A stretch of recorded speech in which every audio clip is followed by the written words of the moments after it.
Hello, everyone. This is Sue Manenti, and I'm with the Michigan Department of Health and Human Services. We want to thank you for joining us tonight. We understand these are difficult times, and we really appreciate your time and participation in coming to this meeting.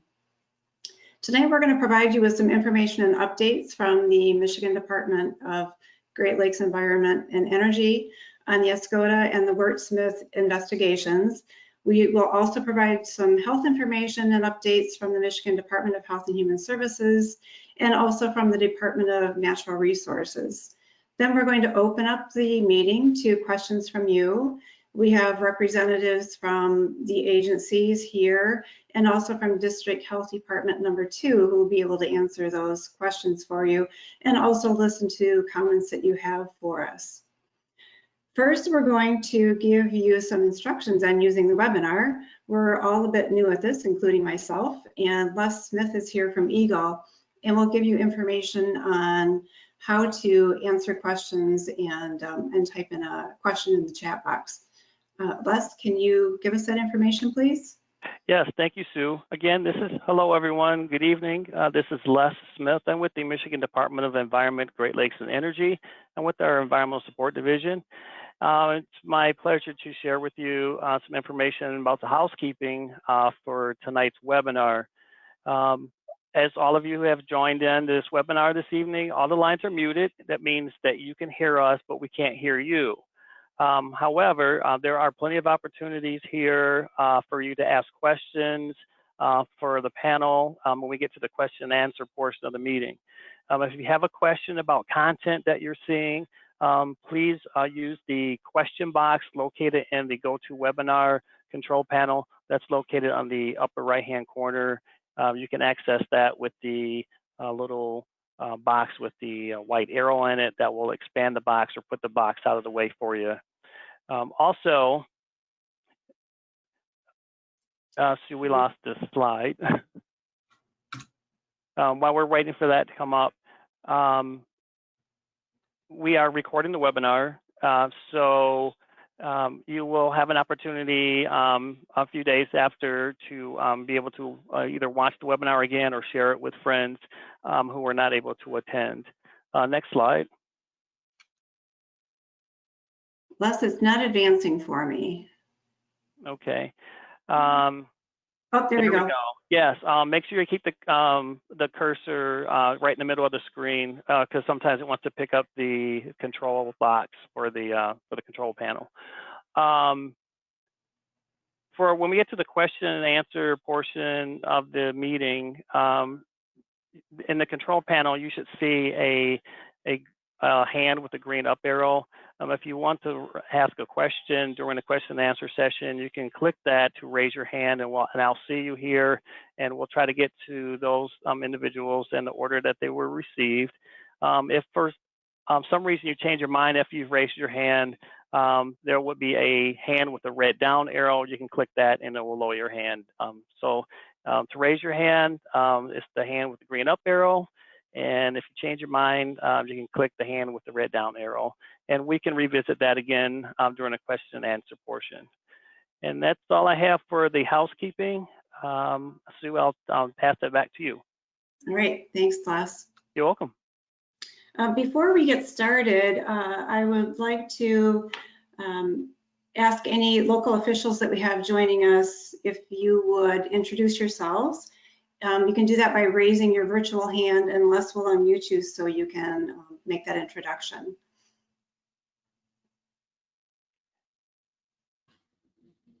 Okay, starting at the top.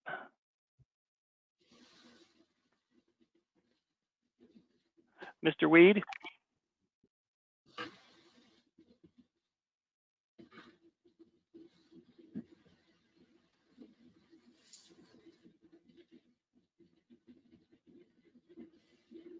Aaron Weed has raised his hand. If you can unmute your mic and introduce yourself.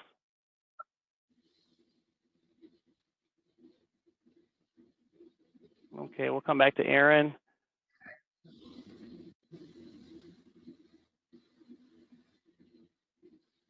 Mr. Palmer, you have, if you can unmute your mic.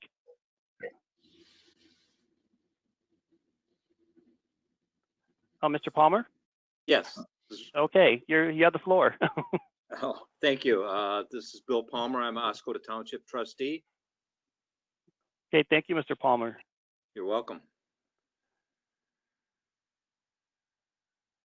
Let's see, who else do we have with hands raised? That's all I have for hands raised. I'm going to try Mr. Weed again. Mr. Weed.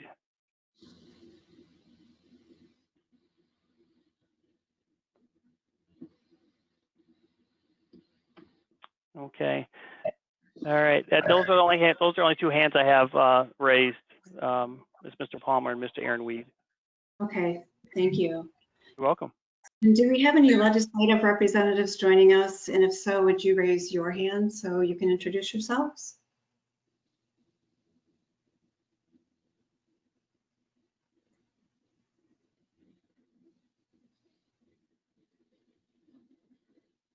There are no new hands being raised. Okay. All right. We will Oh, wait, move on. just a moment. I have a hand.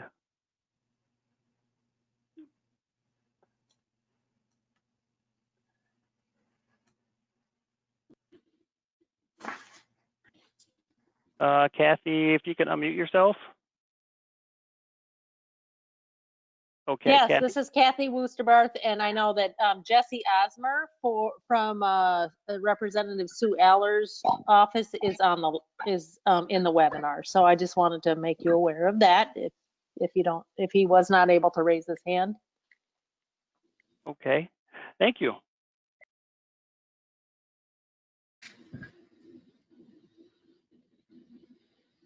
Well, Les, I'm also seeing Jacob Bennett. Yep, I'm racing down there now. Okay. Jacob has didn't include his. I'm going to try to see if we can get a audio pin into him.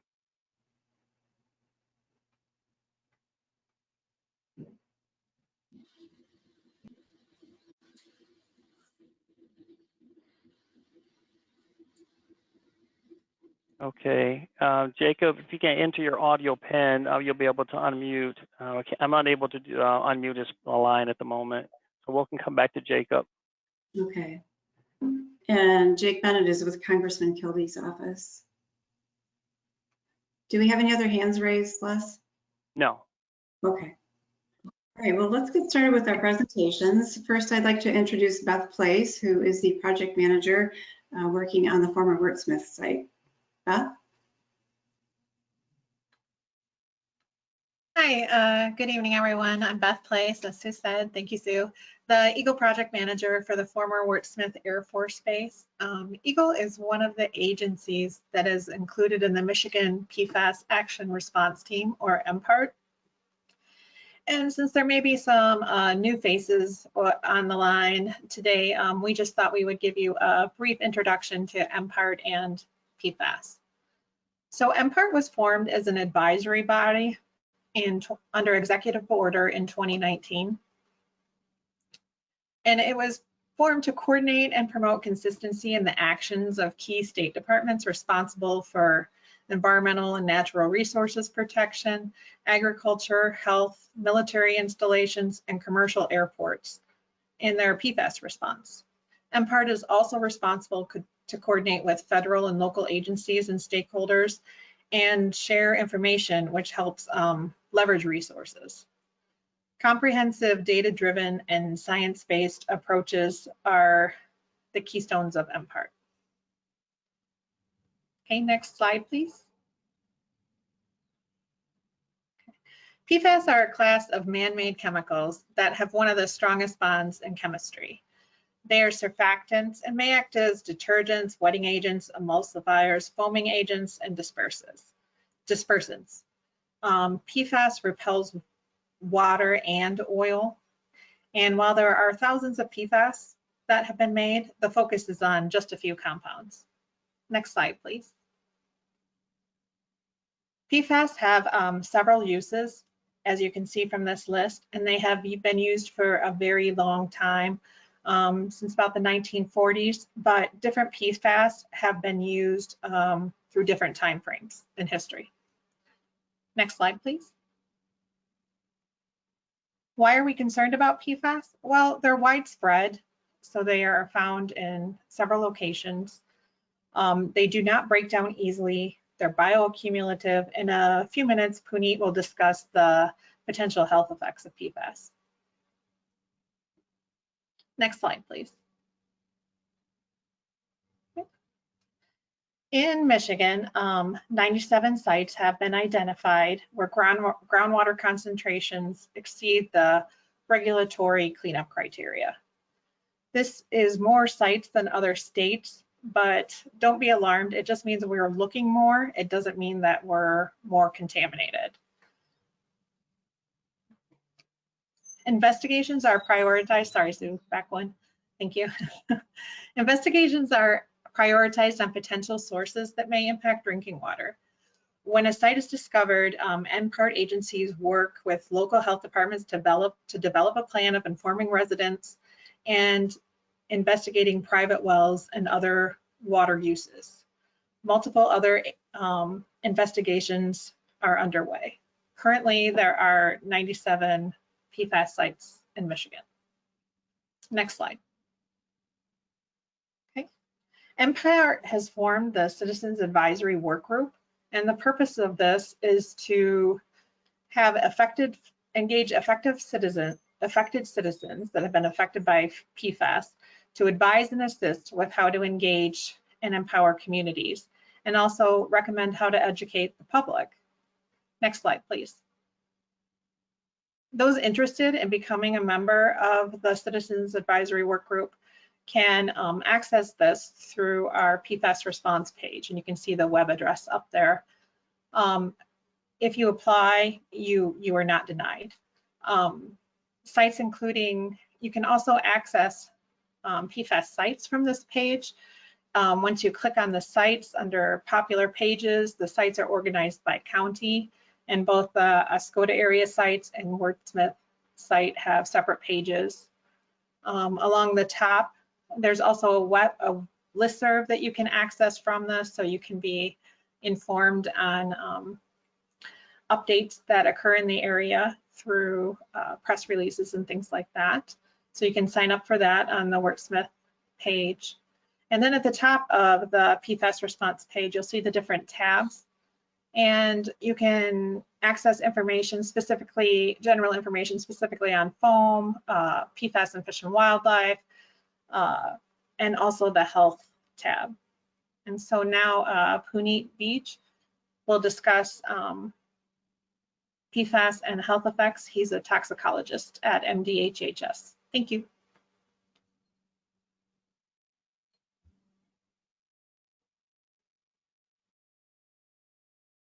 Thank you so much, Beth, for the introduction. So my name is Puneet Vij. I'm a toxicologist with the Michigan Department of Health and Human Services. As Beth already mentioned earlier, PFAS are present in a wide variety of consumer products. And you can tell this from this enhanced data that PFAS is present in nearly 98% of the US population. NHANES is the National Health and Nutrition Examination Survey conducted by CDC between the years 2000 and 2014. Due to industry and regulatory concerns about the potential health and environmental impacts, P4 and P4s were phased out in the US in early 2000s, and the blood level too dropped significantly. As you can see in this graph, the green line represents the blood level of P4s, and you can see the trend, how the levels are coming down over the period of time. But people may still be exposed to other PFAS chemicals or the replacements, which we do not know a lot about. Next slide, please. So research is still ongoing to understand the effects PFAS might have on human health.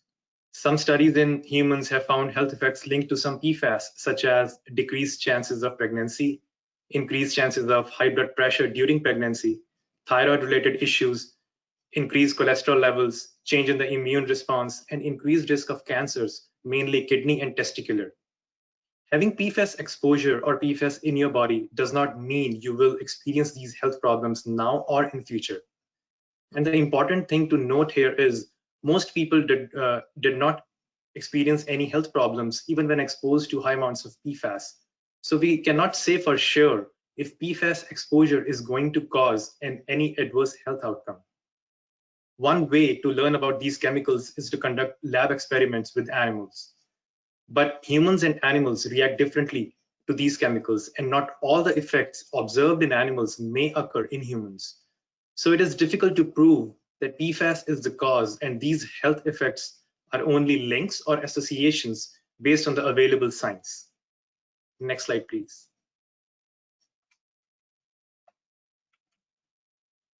So this slide explains the different routes of PFAS exposure. We are mainly concerned about drinking PFAS contaminated water, eating fish caught from a contaminated water body, and when the levels of PFAS in fish are really concerning, we issue do not eat fish advisory. And I'll talk a bit more about this in the upcoming slides. Occasional swallowing of PFAS contaminated soil or dust, eating food out of packaging materials that contains PFAS, or use of commercial household products that contains PFAS. Research is still ongoing, but the current science indicates that skin contact with PFAS is not typically a concern. However, whenever the levels are extremely high, we have issued health advisories for home contact. Now, I'll ask Jeremiah for the next slides. He's from AECOM. Thank you. Thanks, Puneet. All right, so I'm going to be going over the Oscoda area conceptual site model. And this is going to include, in this outline, a brief on-base PFAS history from the Wurtsmith and kind of the area around it. We're going to go through the conceptual site model, and could you go back one slide, please? Yep. And then we'll go over the criteria experiences in groundwater and surface water, and then current PFAS investigations. Next slide. So let's talk first about the Wurtsmith Air Force Base, or former Wurtsmith Air Force Base. Next slide. So let's start with this timeline. Back in 2010, with samples that were collected by Eagle that confirmed PFAS in groundwater, surface water, soil, and biota from the widespread use of AFFF on the former base. This prompted the Air Force to begin base-wide sampling in 2012 and 2013. The Air Force is conducting the environmental restoration under CERCLA, and this led to the installation of the FGO2 treatment system as a time-critical removal action at the beginning of 2014. The Air Force began the preliminary assessment in 2016 and continued into the site inspection, and then it was followed by the expanded site inspection. This was in 2018 and 2019. Also around this 2016-2017 timeframe, Eagle began their investigations outside the base boundary around the Oscoda area, and that included residential sampling of drinking water, installation of groundwater monitoring wells, and surface water sampling. From 2018 to 2019, the Air Force completed 2 removal actions, and this included the central treatment system, which, like FTO2, was a time-critical removal action, and the other one was the retrofitting of excuse me, the Mission Street groundwater treatment system to treat PFAS and this was a non-time critical removal action. During this same time frame, Eagle completed its groundwater flow study or transducer study, and this focused on the east side of Van Lake. Next slide, please. So this figure, just to go back to where the Air Force is right now, this shows where they are currently in the CERCLA process. The preliminary assessment and site inspections, which included the expanded site inspection, have been completed. And now, as you all know, the Air Force is moving into the remedial action phase, or remedial investigation phase. The Air Force has confirmed with Eagle that the remedial investigation contract will also include interim actions, and the Air Force will provide more details on this tomorrow during the RAB meeting. Next slide. All right, so let's go into the conceptual site model, which includes all of the Oscoda area. Next slide. So this figure showing total PFAS detected in groundwater and residential drinking water samples best depicts the driver for Eagle's need to develop a conceptual site model for the Oscoda area. This figure shows all the analytical results from all samples collected, all analytical results from groundwater from samples collected through October of 2019. The reason we show total PFAS and not just the compounds that have criteria, which are PFOA and PFOS, are because products containing PFAS like AFFF that impact groundwater are made up of dozens of PFAS compounds. And as the groundwater moves through the aquifer, these different PFAS compounds are carried along, but at rates, the rate in which they travel and their dispersion varies based on the physical and chemical properties of each compound. So it's better to look at total PFAS or the sum of all the detected PFAS concentrations because it gives a more holistic picture of where impacted groundwater is, where it came from, or where it could be in the future. Each colored square or circle represents the highest concentration of total PFAS at each location because some locations have multiple wells or have been sampled multiple times. After PFAS was found widespread across the former Air Force Base, Eagle focused efforts to determine if there were impacts outside the former base boundary. And as you can see, PFAS was found all throughout the Oscoda area. Some of these areas, as a result of Eagle investigations, were determined to not be the result of on-base activities. For example, PFAS impacted groundwater in the Colbeth area to the north of the former base was a result of AFFF being used on a house fire. Another is Oscoda High School area, where PFAS impacted groundwater was a result of AFFF use on a nearby forest fire and later on a bus garage fire. Other areas like east and north of Annetton Lake up to Cedar Lake currently do not have an explanation as to the source of the PFAS detected in groundwater and have until recently been the focus of Eagle to try and fill in this data gap with the overall Oscoda conceptual site model. So in the following slides, we'll go through the current conceptual site model for the Oscoda area based on the current set of data and understanding. Next slide.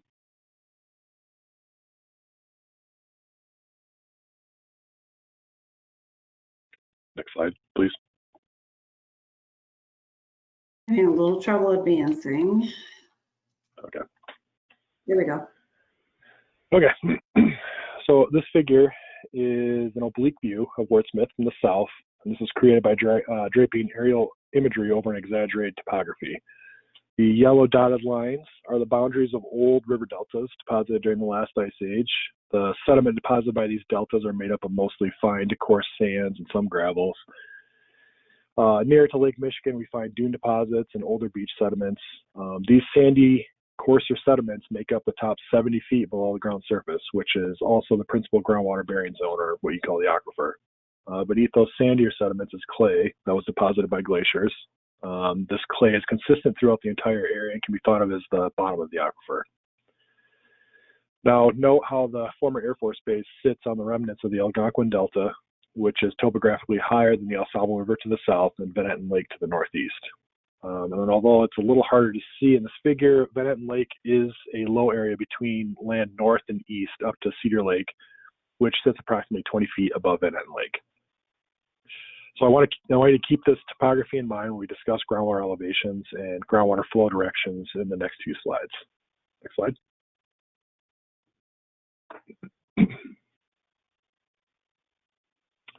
All right, so this figure shows groundwater elevation and the general direction of groundwater movement within the Wurtsmith-Oscoda area.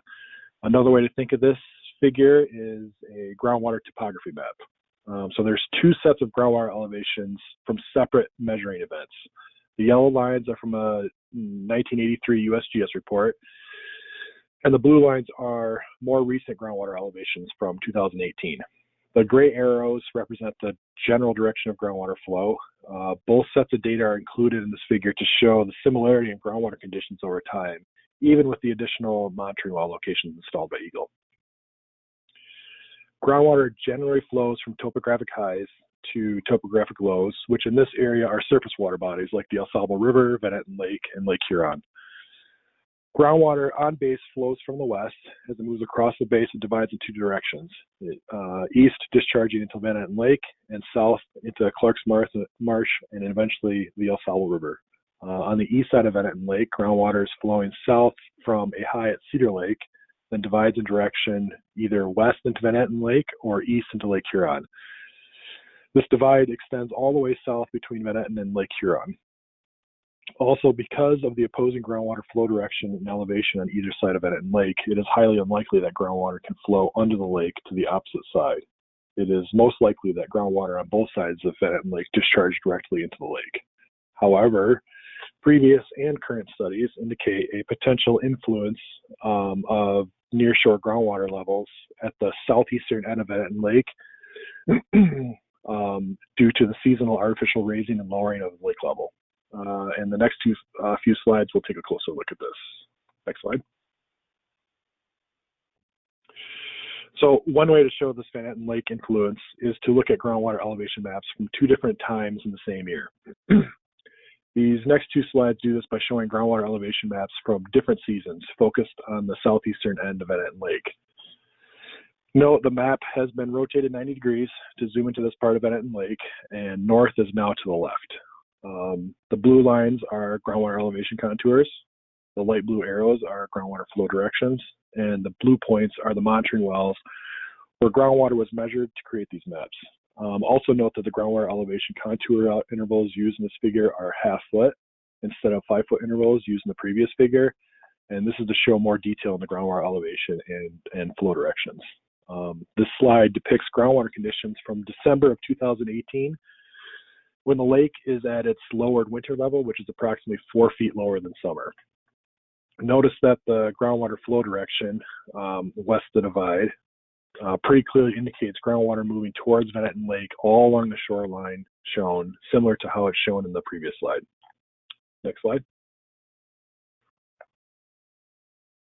However, when you look at groundwater elevations from July of 2019, when Benetton Lake water level is at its summertime high, there's a significant change. Note the difference in groundwater elevations and flow arrows from the previous slide, especially along the southeastern shore of Benetton Lake and near the dam. This shows that during the summer, when Benetton Lake is full or at higher levels, the lake is potentially affecting the groundwater levels and or flow direction in nearshore groundwater within a few hundred feet of shore. This was further verified by the transducer study, which showed this condition on the southeastern end of the lake was continuous through the summer, spring, and fall of 2008 when Benetton Lake was raised. So what are the implications as they pertain to PFAS impacted groundwater? Well, based on the current set of data from this and previous studies, combined with the current hydrogeologic understanding of this area, is unlikely PFAS impacted groundwater from the former base is migrating beneath the lake, impacting groundwater north and east of Benetton Lake. However, there is potential influence of nearshore groundwater levels around the southeastern end of Benetton Lake due to the seasonal artificial raising and lowering of the lake that have implications for understanding direction of PFAS and detections of PFAS and groundwater within a few hundred feet of Benetton Lake shore. And so there's these three different possibilities is one, elevated nearshore detections of PFAS may be from the undetermined sources up groundwater gradient. So I'm talking about areas farther up towards like Cedar Lake or towards Lake Huron from Benetton Lake.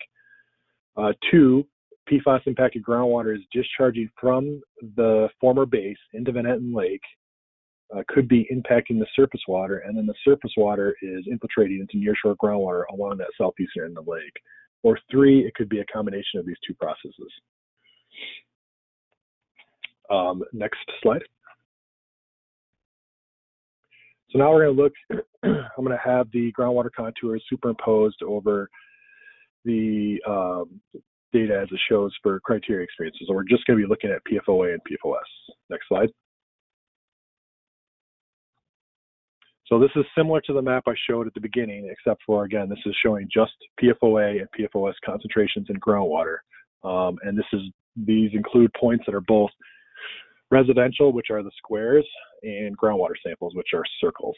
And this is just to show kind of the correlation between the groundwater and the groundwater flow directions and elevations and the detections thus far. Again, this data is only through October of 2019.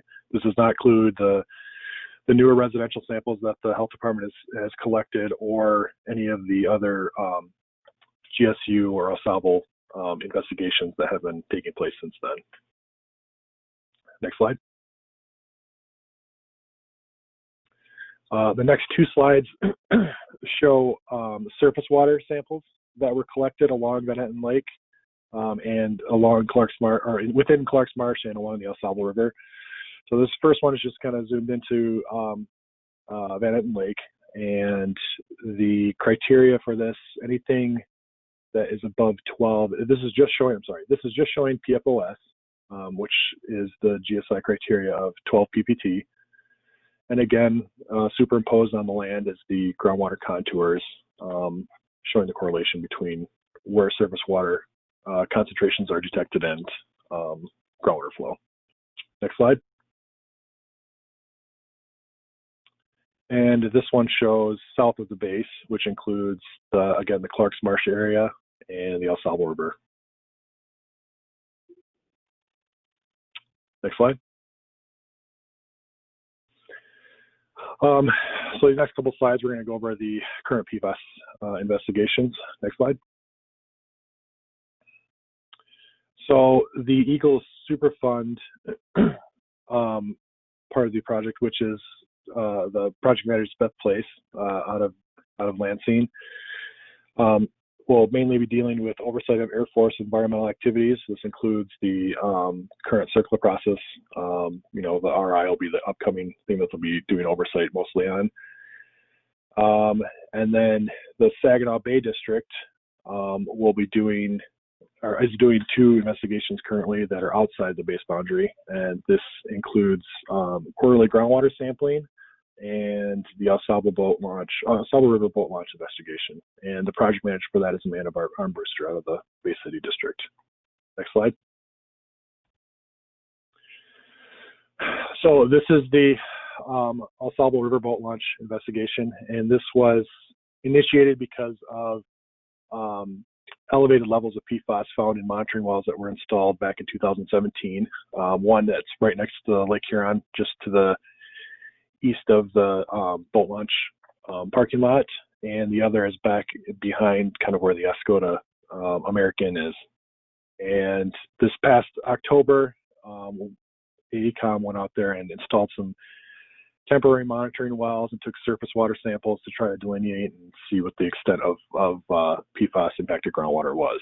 And we've also completed the 4th quarter of quarterly groundwater sampling this past week, and should be starting to write up a report and our findings with that project. Next slide. And then in conjunction with this at the same time, we've also done 4 quarters of sampling of monitoring wells located in these areas, which are all over Oscoda. This includes wells that were installed by the Geological Services Unit of Eagle and during another groundwater investigation that was headed by Eagle. Next slide. And the areas that we kind of focus on are the Coal Bath area. I'm not going to go too much into detail about these. These are the April results on here, and they're kind of hard to see. Amanda has posted, or will be posting, all the tabulated results from all these quarterly sampling events, so that you can look at them in detail. Next slide. This is one of the locations we did up by Cedar Lake. Next slide. And a grouping of wells that were sampled, or that have been sampled near the Loud Drive and area between Lake Huron and Manhattan Lake. Or, I'm sorry, yeah, Manhattan Lake. Next slide. And then again, focusing, this sampling was on near the high school. And then the last slide here, one more slide, and 2 other wells that were included in this. And last slide. So that's all I have on the, oh, I'm sorry. I guess, I don't know if I was supposed to turn over to Sue or to Puneet. You're fine, Jeremiah. I'll introduce Puneet Vij, who is the toxicologist working the site. Some of you may remember Avi Musa, who was the toxicologist for the last year or so at the Wurtsmith site. And Avi has moved on to a different position with a different agency. So you'll be meeting Puneet now and working with Puneet. Puneet, go ahead. Okay, yep, I'll continue with my presentation. So on this slide, I'll talk a bit about MDHHS screening levels, health-based values or proposed MCLs, and MDHHS comparison values. MDHHS developed screening values in April 2019, and a screening level is the amount of a chemical at or below which there is small to no risk of health effects in the people who are exposed. In July 2019, the Science Advisory Group developed health-based values for the development of PFAS MCLs. And these are the proposed MCLs, and once finalized, will use to regulate and enforce PFAS levels in drinking water in the state of Michigan. These MDHHS comparison values are the lowest of the two, the screening levels and the proposed MCLs. And we use this lower value to guide our public health recommendations. As you can see in the table, there are MDHHS screening levels. For example, for PFOS, it's 8 parts per trillion, and the proposed MCL is 16 parts per trillion. For our comparison value, we use the lowest number, which is 8. So as a result, any data above the comparison value will often trigger a precautionary public health response, such as distribution of filters. Although the water is fine to drink in this situation, but this distribution of filter ensures continued protection while the investigation continues. These are all non-regulatory numbers and are used to drive our public health actions, although these proposed MCLs may become regulatory once finalized. Next slide, please. So I'll talk about our resampling effort. The MDHHS resampling effort is to understand PFAS fluctuations in drinking water wells. And this, along with the source area characterization or extent of plume contamination, will help support our public health determination. Currently, we are in the first phase of resampling, and we plan to do this about 2 more times on a quarterly basis. Our projected timeline for the completion of phase 1 is at the end of this month, as things got delayed due to COVID. And so far, we have collected samples from 272 wells out of 427 wells that were previously tested by Eagle. And we are still receiving results each day as we speak. And for now, we have 92 non-detects and 83 detects, which are less than the comparison value. And the range of P4 and PFOS is almost 2 parts per trillion to 50 parts per trillion. And the range of total PFAS is 2 parts per trillion to 83 parts per trillion.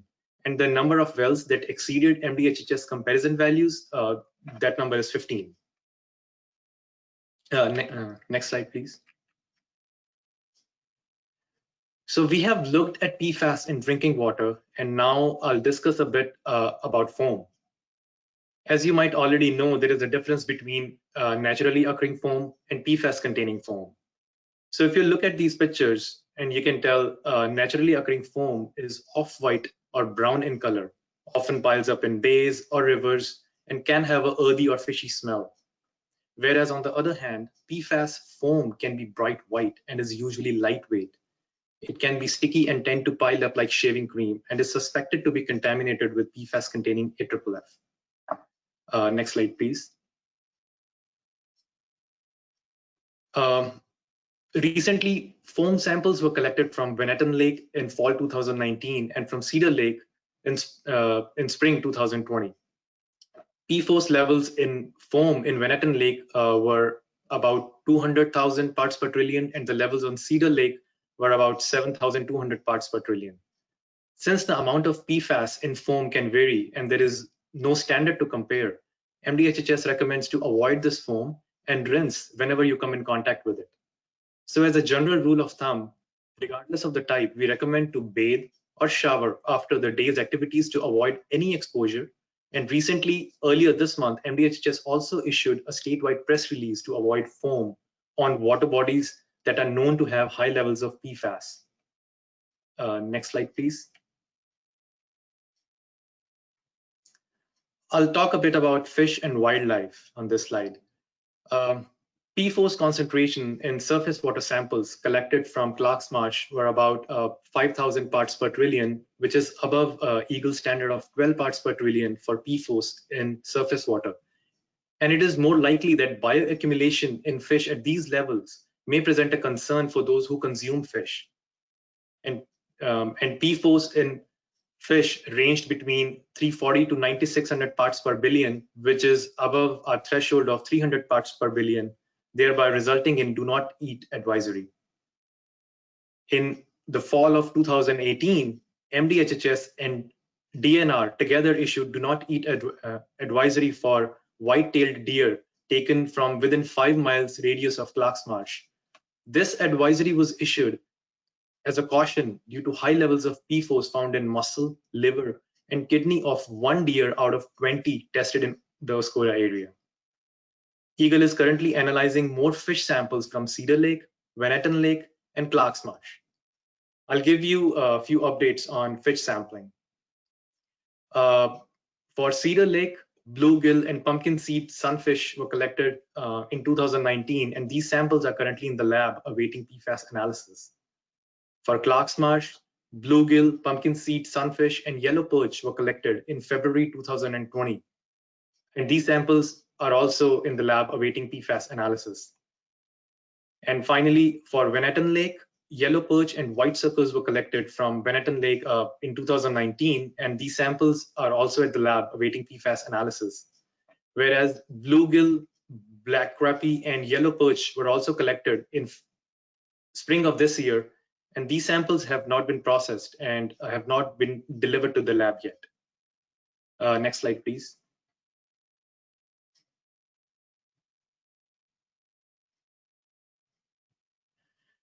These are the highlights of do not eat fish advisory for any species caught from Clark's Marsh. And you can see the type of fish tested and the advisory for the Clark's Marsh, which was driven by PFAS contamination. Next slide, please. Fish were also collected from Sable River in the summer of 2018, and the do not eat fish advisory was driven by PFAS contamination, and the recommended serving per month for other species were driven by either PCBs or dioxin contamination. Next slide, please. Fish were also collected from Venetton Lake in the summer of 2018, and as a result, MDHHS issued the Eat Safe Fish recommendation, which was driven by either PFAS or mercury contamination. Next slide, please. These are some of the additional resources for more information about PFAS, which is MPART website, and for Eat Safe Fish guidelines, and also ATSTR PFAS website. Next slide, please. Now I'll ask Sue to present the next slide. Thank you. Thanks, Puneet. We received a request from some residents to take a look at blood levels of PFAS in the area. And so we've been working on a potential project to do just that. We're holding listening sessions to gather feedback from the community, to hear about community concerns related to PFAS exposure. During the session, we'll talk about different types of exposure evaluations. We'll identify priorities from the community for a potential public health investigation. We'll have the community help us identify who is potentially affected. And then we're also going to ask for members of the community to join a stakeholder group. Those listening sessions will be held virtually. On July 30th, there are 2 sessions, and we're asking people to attend the one that works best for them. Same content will be covered in each session. The first one will be from 10:30 a.m. until noon, and then there's an evening one from 6:30 until 8. We mailed letters to everyone who is part of the resampling program, and also to some other contacts, businesses, associations, community members, officials, etc., that we had addresses for, and then we sent emails to some others that we only had email addresses for. Those letters and emails went out the end of last week. The registration information is also available on District Health Department Numbers 2 website at dhd2.org, and then click on the PFAS activities button to find the information there. If you have questions about the listening sessions, or you would like to submit a comment or question for us for the listening session, you can email us at mdhhs-pfas@michigan.gov. And now we'll turn it over to Tammy Newcomb from the DNR.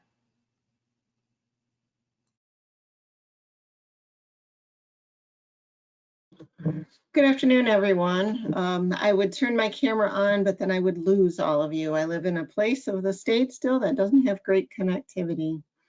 My role tonight is just to give you a little bit of an update on some work that the Department of Natural Resources has been doing in collaboration with DHHS as well as EGLE.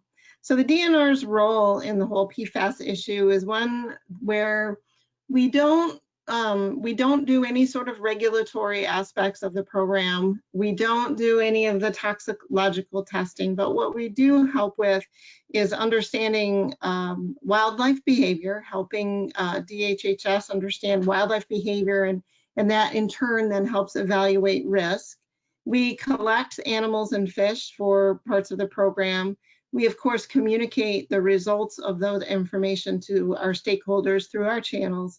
And then we also contribute to the fisheries and wildlife science part of this. So there is a wildlife technical group that works on looking at different aspects related to the environment and PFAS accumulation. So Puneet mentioned the deer assessment and the work that was done, and I'm sure many of you are familiar with the 5-mile do not eat zone around Clark's Marsh. We have gone out and collected 60 more deer. Unfortunately, with COVID, the DNR laboratory has shut down, and those samples have to be tested first for TB and chronic wasting disease before they can be tested for PFAS. So we are awaiting to get those results done and then get the tissues sent over to DHHS lab for the PFAS testing. And in those, we took muscle, liver, and kidney.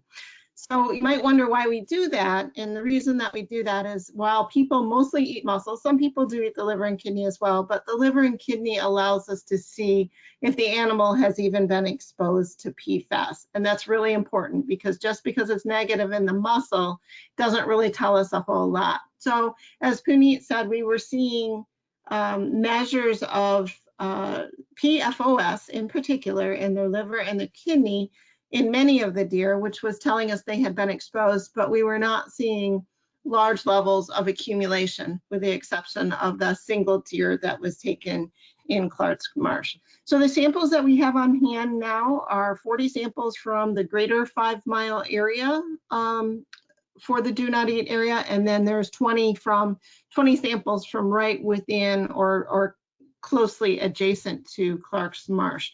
So we'll get those samples analyzed, and the goal is to get those to DHHS so that we can get the lab work done, and then DHHS can do the analyze the information in time for October 1 bow season this year. So we're working very hard to make that happen. The other thing I want to report on is that DNR in our budget this year received $115,000 for the purposes of PFAS and wildlife.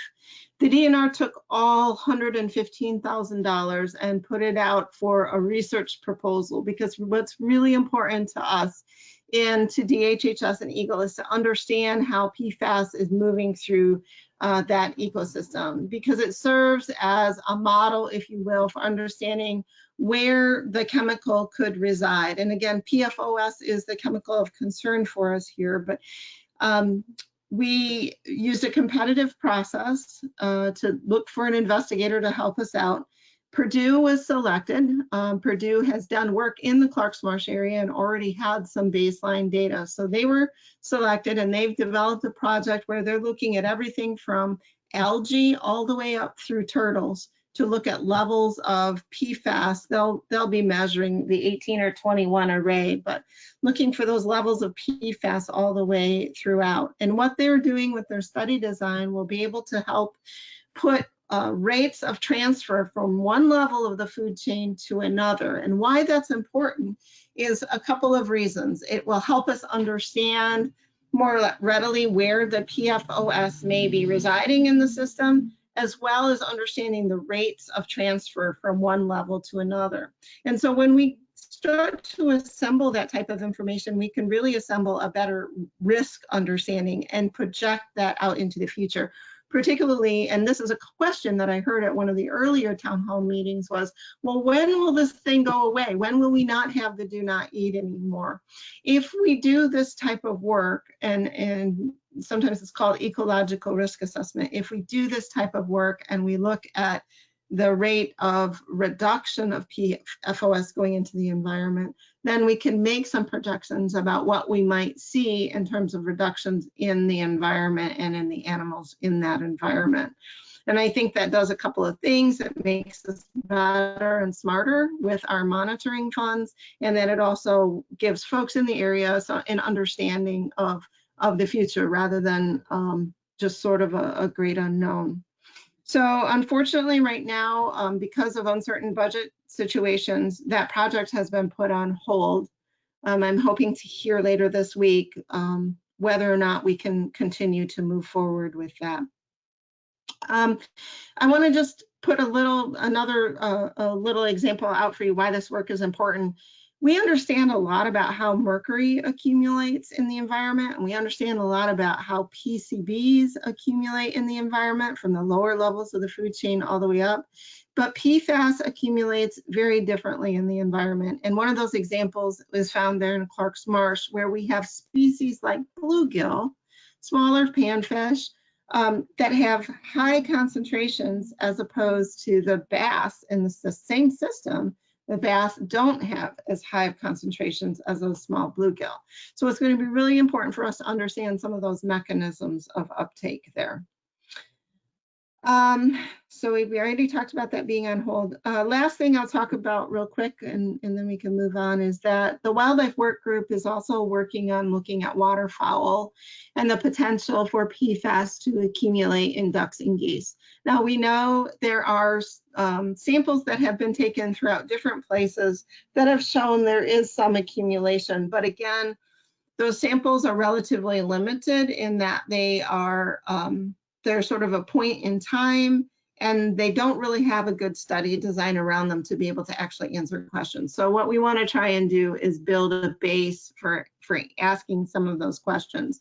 And we're going to start with waterfowl, ducks, and geese in the fall at the time when hunters would be taking them as part of the harvest and then consuming them. And that doesn't necessarily tell us a lot about the exact locations because waterfowl are really migratory, but we are going to take a look at that, and there will be some samples taken from within the Oscoda area as we get rolling on that project. And I look forward to telling you more about that project in the future. So I think now we're going to go back to Sue Manente. Thanks, Tammy. I'm back. And trying to advance the slide here. All right, so next is our question and answer session. We'd like to hear from you, learn what questions you have, what concerns you have, and we'll just ask when, well, Leslie's going to give us some instructions again on how to pose those questions. And I just ask that you introduce yourself and tell us where you're from, if you're from Oscoda or somewhere else, or if you're a resident, or if you're with an agency. And then if you could ask one question at a time so everybody can get their questions or comments in. And Les, do you want to give us those instructions again? Sure. Thanks, Sue. We have several questions already in the question box that cover the entire series of presentations this evening. So we do have quite a few that have come in from our attendees. And then for those who are pondering a question, just there's another way. If you would like to ask a question verbally, you can raise your hand. We can unmute your mic, and you can unmute the mic on your end, and we will we'll give you the opportunity to ask your question, introduce yourself, and to ask your question. But we do have several questions, Sue, that are come in, and they're still coming in. So I'm ready whenever you are, and we can leave the screen up in case someone needs instructions on how to raise their hand. So. I think we're ready. Go ahead. Okay, I'm going to ask the questions. I'm going to check real quick to see if there's any raised hands. Oh, there are a few. Okay, I'm going to come back to the raised hands, and maybe I'm going to go back and forth. There are some questions that came in right away at the start of the meeting with our first presentation, so I'm going to start with those in the order that they came in. Okay. The first question: do you want the asker's name, or do you just want me to just leave it out? Why don't you leave it out, since I didn't Okay. give those instructions ahead of time. Okay, all right, we'll do that. First question is, are there differences in the physiological effects of a nanogram or nanograms of PFOS or PFOA from meat or fish and water? Puneet, is that a question you can answer for us?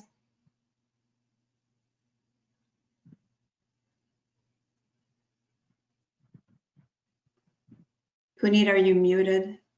Oh, yes, I'm here. Can you repeat that question again? Absolutely. The question is, are there differences in the physiological effects of a nanogram or nanograms of PFOS or PFOA that leads, oh, the screen changed, I'm sorry. Are there physiological effects of a nanogram of PFOS or PFOA from meat or fish in water and water? Okay. So it's all nanograms of the chemical, but the unit of media is different here. Like people drink liters of water and eat grams of fish. Basically, it's the chemical is all nanograms, but yes, the media is different, like drinking water and fish. Physiological difference. Andrea, do you want to take that?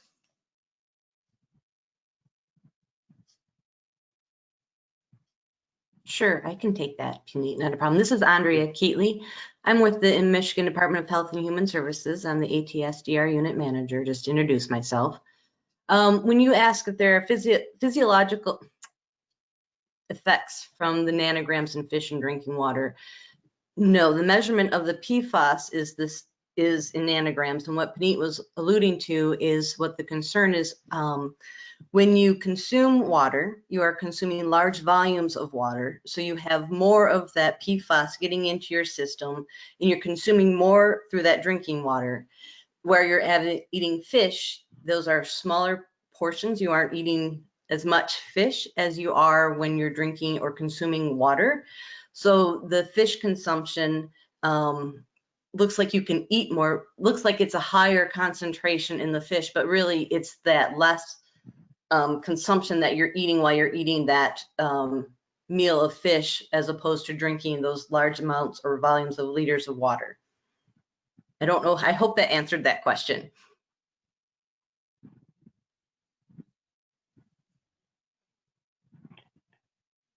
Okay, thank you, Andrea. So you want me to go to the next question? Yes, please. Okay. Next question, I'm going to ask another one from the question box, and the next question after this one I'll grab from the raised hand. What are the decision criteria that's in parts per billion or something else for the amount of PFOS or PFOA that leads to a do not eat advisory or a limited consumption advisory at one of the various possible levels?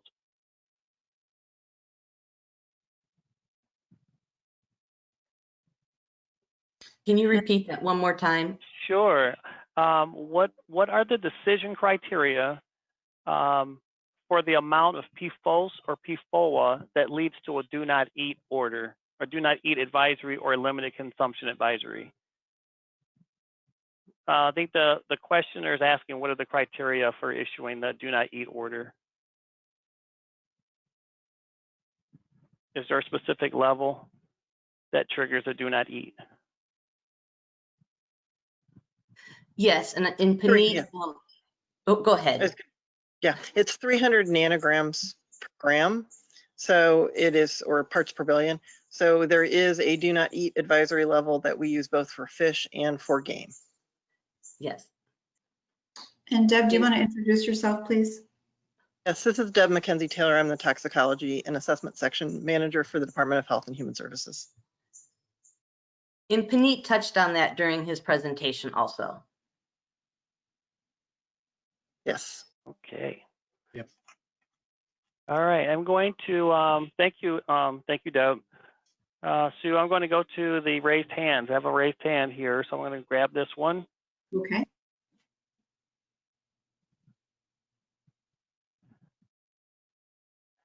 Kathy, if you can unmute your microphone, you have the floor.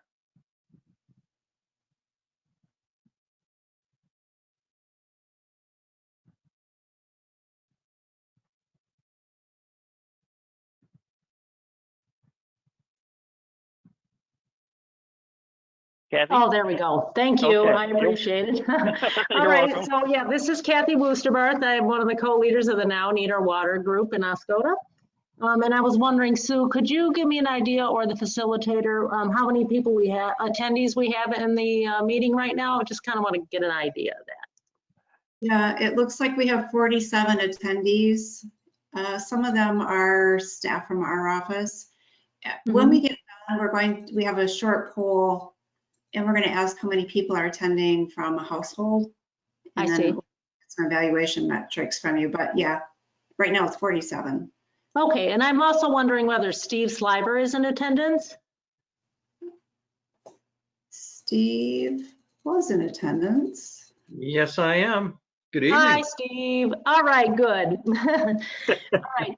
So I just want to make a couple of points here, that I'm really concerned that the state staff, including our site manager and our epidemiologist, are minimizing the extent of our health risks, especially exposed at the levels that we are here in Oscoda.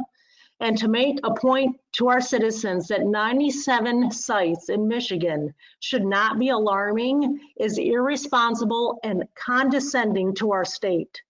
We are contaminated and we must fix this. I expect that, Steve, that you will correct this in future presentations at any approaches where this exposure is minimized. We need to take this seriously, and Oscoda is tired of waiting for state action. We are also obtaining our own testing, which correlates with the foam results, with the water results that the state is reporting. One question I have is if you could please report the status of the Oscoda citizens' request for testing Lake Huron foam, which we understand that you are not that you've reported that you're not going to do any more testing for foam, including Lake Huron. Well, thanks, Kathy, and I'll take a shot at responding a little bit briefly, and then also ask Mike Jury. I think he's on as a panelist, and he can probably provide you the more up-to-date response on where we are with foam. But yeah, I appreciate where you're coming from on, the comments about, we have all these sites of contamination, and you've heard me say before, it's not because we're more contaminated, it's because we're looking more aggressively, and you know too that protecting public health is our first priority, and so we've probably got the most aggressive approach at doing that of any state in the country. So I apologize if anybody feels that we're minimizing the threats of PFAS at any of these locations, because we're out there looking because we are concerned about public health. And fortunately, we have an approach that's identifying these more quickly than anyone else. So, and I appreciate where you're coming from on that. And we can chat some more in the Citizens Advisory Work Group about perhaps, better ways to say some of the things if there's some key statements out there that are most alarming to you. So I appreciate that. Mike, are you on, and do you want to talk a little bit, Mike Jury, about the foam? Sure, Steve, thank you. Currently, we have no plans to sample from Lake Huron. Your concerns were that there may be health issues with foam. There isn't a statewide advisory on foam that says to stay out of foam, do not touch foam. Also, we have worked on testing surface water coming out of the Sable River, and in addition, we also test the water at Huron Shores utility. So we are testing the drinking water that people are using. There is a health advisory that tells people not to get into foam, to touch foam, or come into contact. And as I said, we currently have no plans to sample foam along Lake Huron. All right, Mike, this is Kathy again. If you could just tell me what would be the expected cost of just maybe 2 samples of foam if we were to report those? The cost would depend upon how many compounds you wish to have analyzed. Just your standard sample, just like you did with Cedar Lake and Van Etten Lake. Somewhere between $300 and $500. Well, I would expect that the state would figure out a way to cover that cost, because we want the source of our drinking water tested. There's foam visibly created on Lake Huron right now, and we want that documented. If you would like to have the foam documented, then people should make the complaint on My Waters, documenting when, where, and with which we have done, Mike, and you know that because we've sent it. Correct, but I'm also saying that for the others that are on the call that may not know that. So how many reports do we have to send before this $300 to $600 expense can be covered?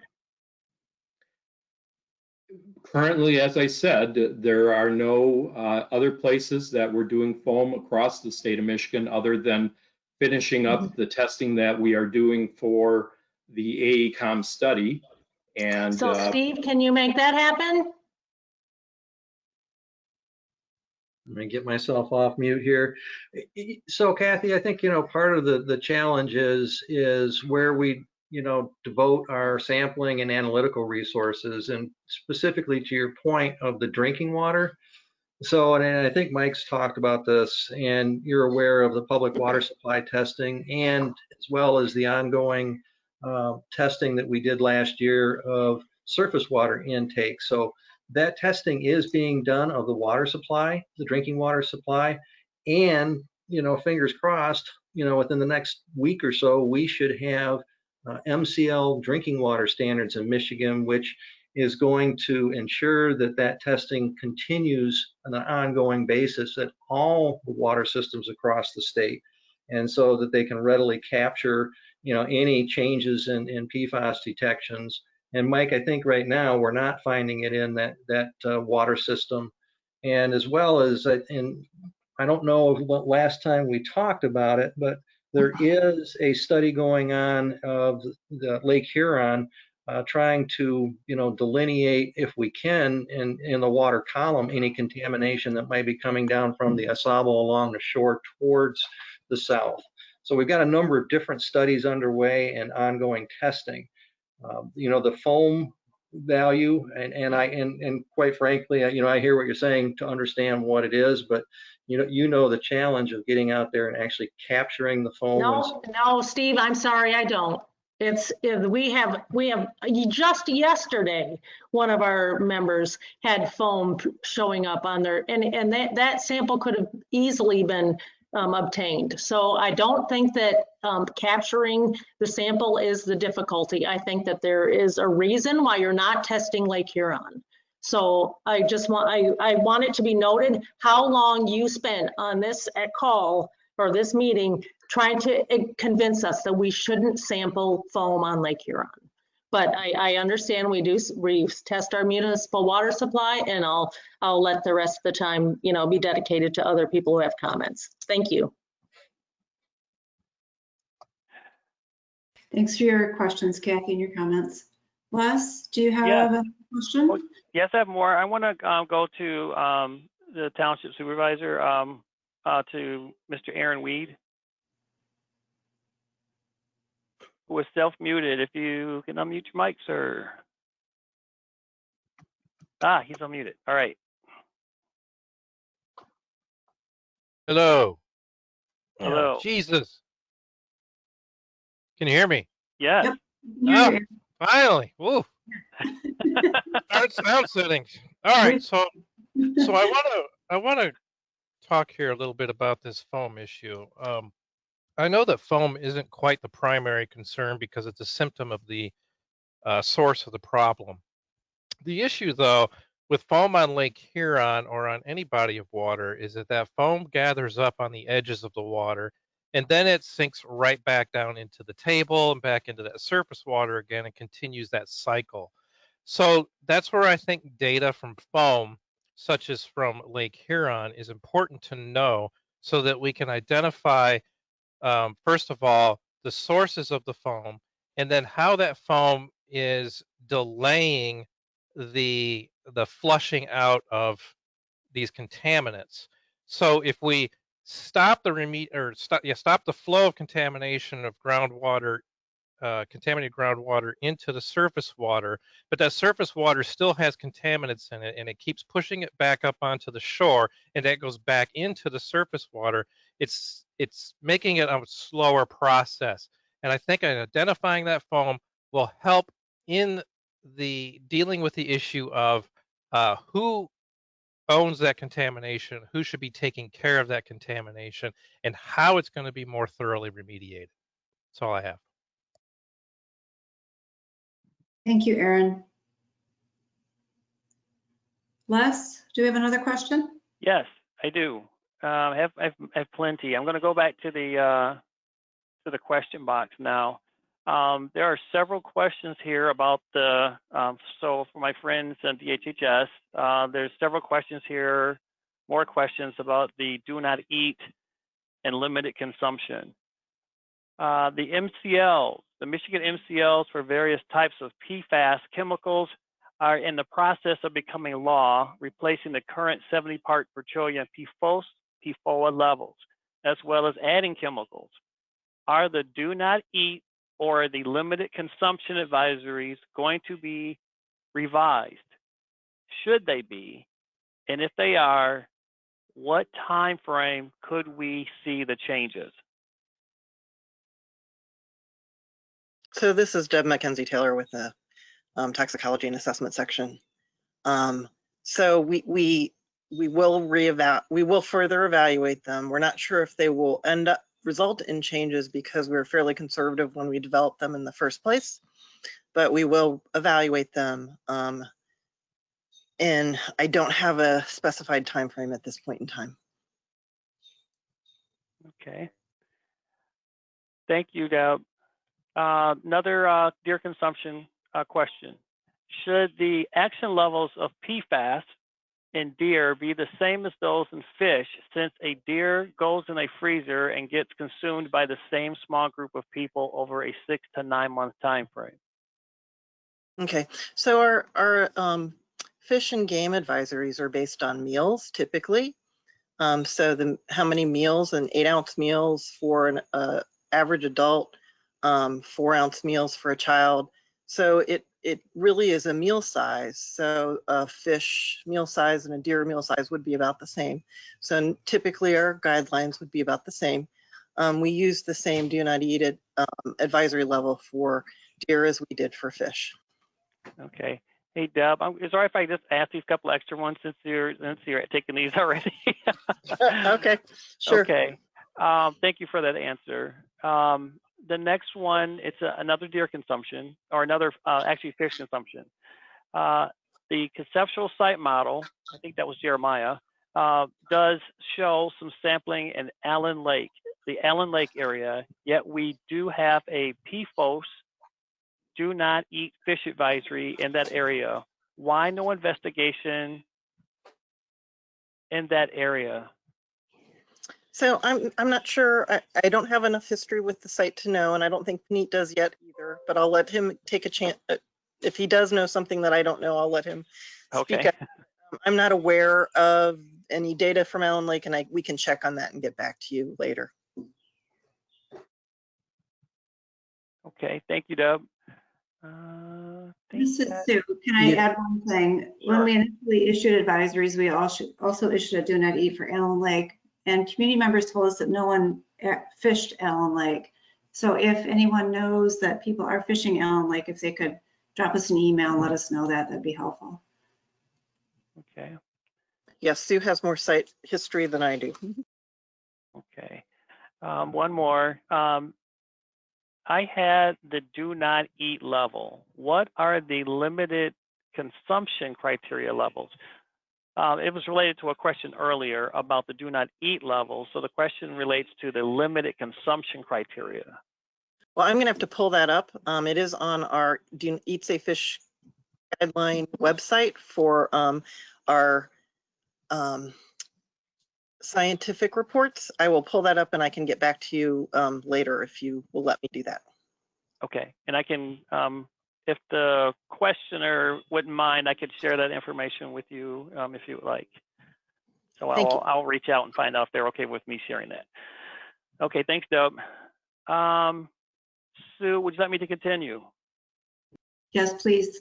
Okay, I'm going to switch back to the raised hands. I have a Daniel with a raised hand.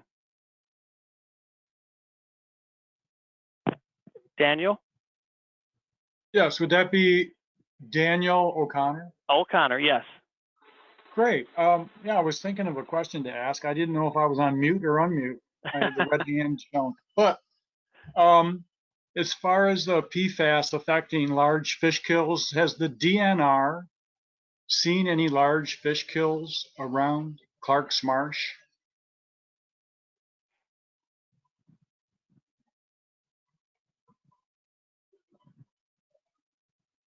Tammy, are you still on? Yeah, it took me a minute to find myself and unmute. Sorry about that. So I used to be the Lake Huron Basin manager. I am not aware of any large fish kills around Clark's Marsh, but typically when it comes to a chemical like that, in the concentrations that it's at, it doesn't act to result in a fish kill that way.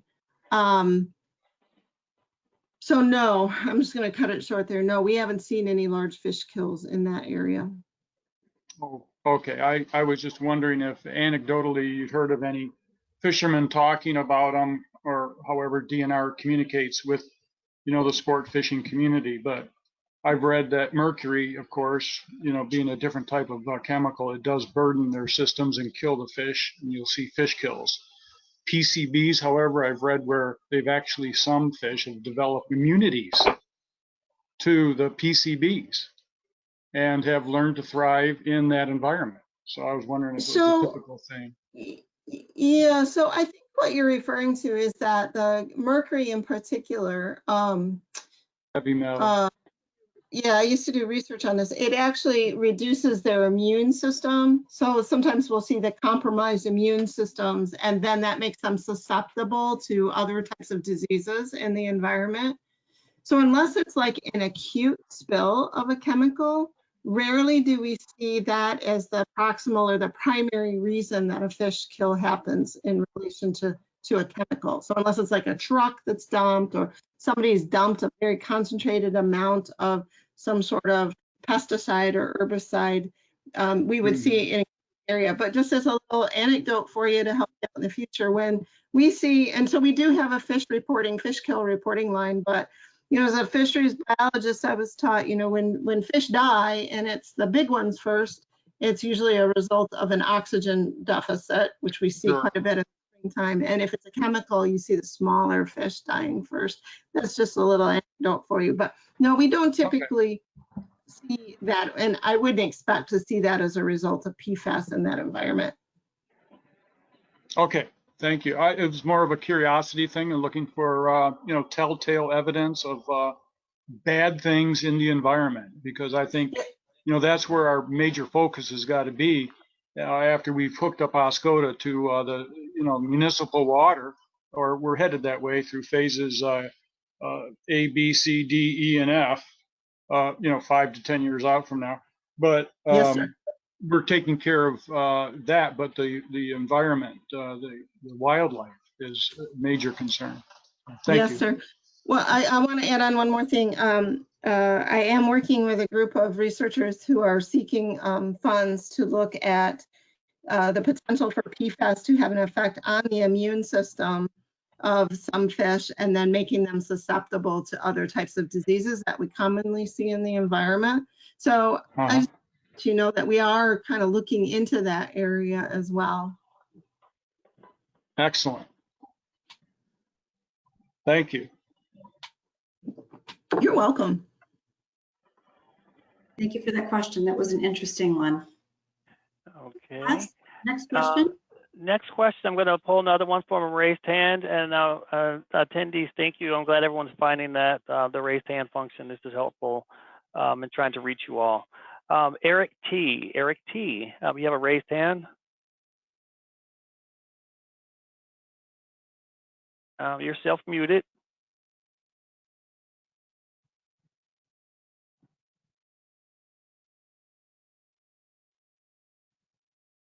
Eric, are you still with us? Okay, well, I'll come back to Mr. Eric T. And I think that's the last.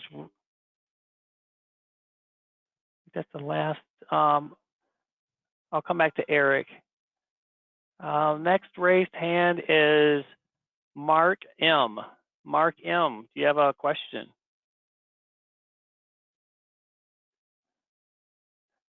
Mark? Can you hear me? Yes, we can. Okay. I got 20 minutes late, so I may have missed part of it. But I was at the RAB conference call last quarter, and basically the Air Force ran out the clock like a high school basketball game, talking about doing additional studies. And I'm concerned that's what I've heard tonight.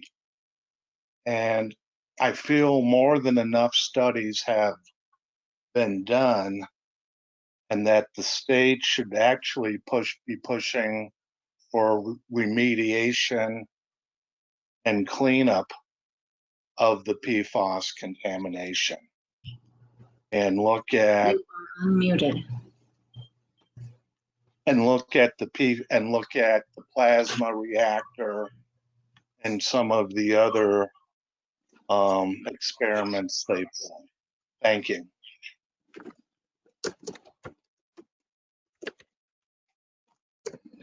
Anyone from Eagle want to respond to that? Yeah, Mark? I'll respond to that. Oh, thank you. Go ahead. And It was very loud. Yeah, this is Mike Neller. I'm the remediation redevelopment director at Eagle. We couldn't agree with you more. So in January, we wrote a letter to the Air Force, asked them to perform 4 interim actions that are allowed in the process. And as part of that, included increasing some capture zones, removing the beach plumes at Van Etten Lake, and also some contaminated soil, upgrading the Clark's Marsh, and we also concurred with their recommendation that was in the expanded site investigation to expand the Mission Street groundwater treatment system.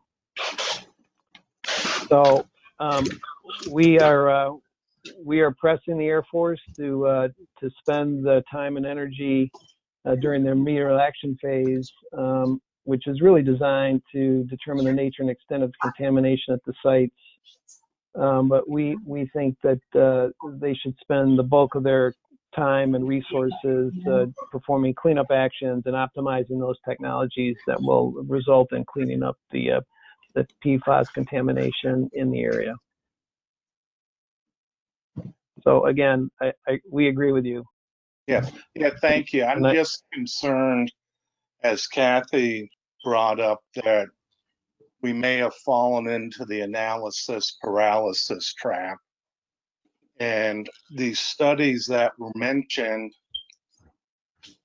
from a scientific standpoint, I'm sure they're interesting and they'll make a good thesis for somebody's master's or doctorate. But I'd like to see us move forward and begin remediation. Thank you.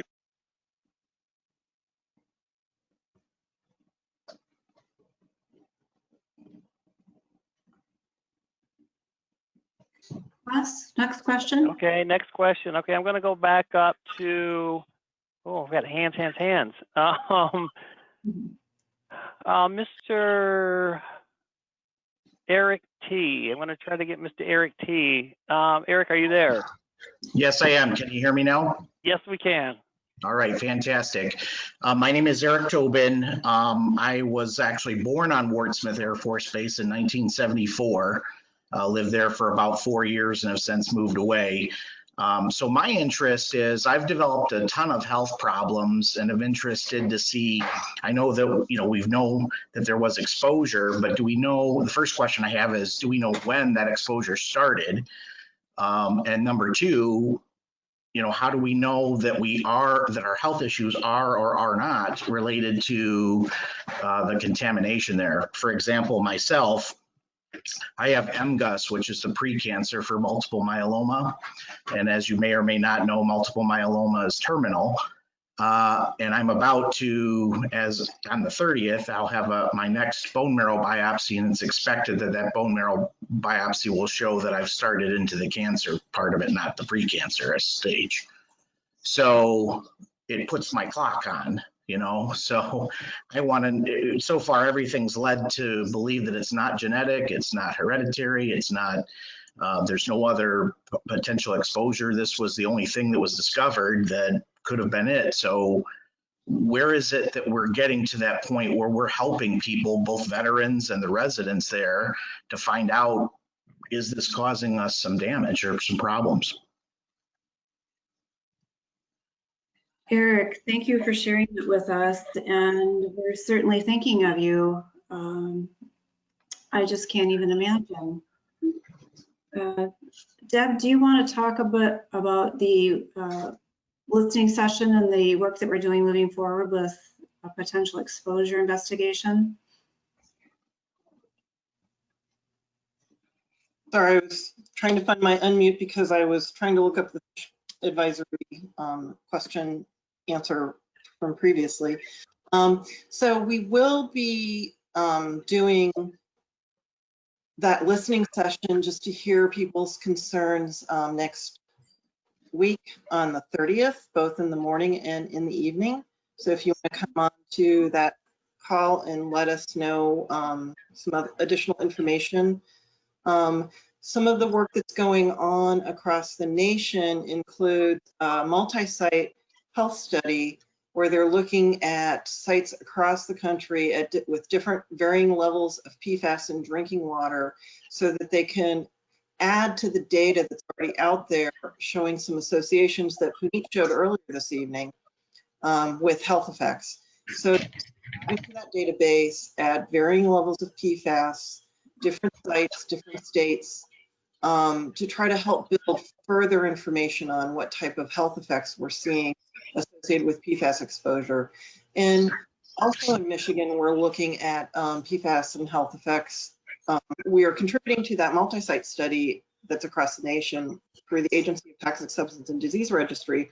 We're also looking at a PFAS and health study where we're looking at different times following the same people for 3 different time frames, 2 years apart, so that we can see as their blood levels change. And these are people that had very high levels in their drinking water in Parchment, Cooper Township, and North Kent County. They've recently had that exposure stopped in the past few years. So these are ideal populations for us to look at because we have a large number of people in Parchment that had levels in their public water supply that all had similar levels in their public water supply.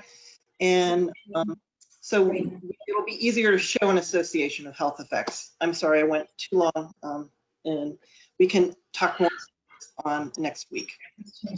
Yeah, that's okay. My bone marrow biopsy is actually on the 30th, so, and it's sedated, so I think that, I don't know if I'll be, how well I'll be that day. I'm so sorry. Yeah, we would be happy to have a conversation with you before or after your bone marrow biopsy. That would be great. Do we know, so again, I was born in 1974 there on the base. My mom breastfed, so again, the toxicity of usually breastfeeding, from what I've learned, moves the toxicity off to the child, from the mother to the child. Do we know when the PFAS entered the system? That's, you know, when I say system, first entered the groundwater, would have, I know that might be hard, but do we know when the military started using the PFAS? And it, you know, I've always asked this question to multiple people. I know Aaron's heard me ask it a couple of times. When does the clock start for people? You know, when do we know it was in there? We know as of 2010, based upon the timeline that was given earlier. But do we have another, like, we think that, okay, they started in 1965 using it, et cetera, et cetera. Hi, this is Beth Place with Remediation and Redevelopment. Can you guys hear me? We can hear you, Beth. Okay, great. And I'm very sorry to hear about your sad news. And, you know, we will be keeping you in our thoughts as you go through that.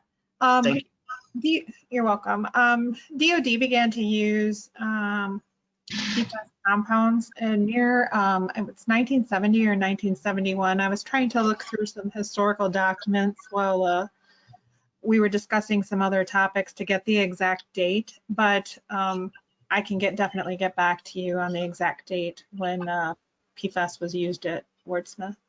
Okay, thank you. Or time frame. Yep, thank you. And Eric, this is Sue again. I believe you logged in, so we should have your contact information. Right. Yeah, I believe I asked similar questions early on before we, you know, a week or two ago. So. Okay.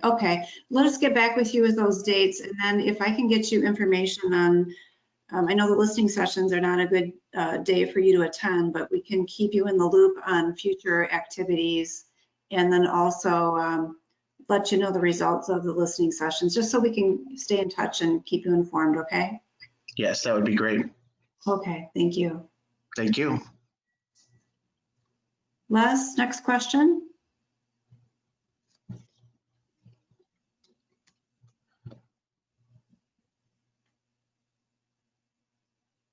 Les, are you muted?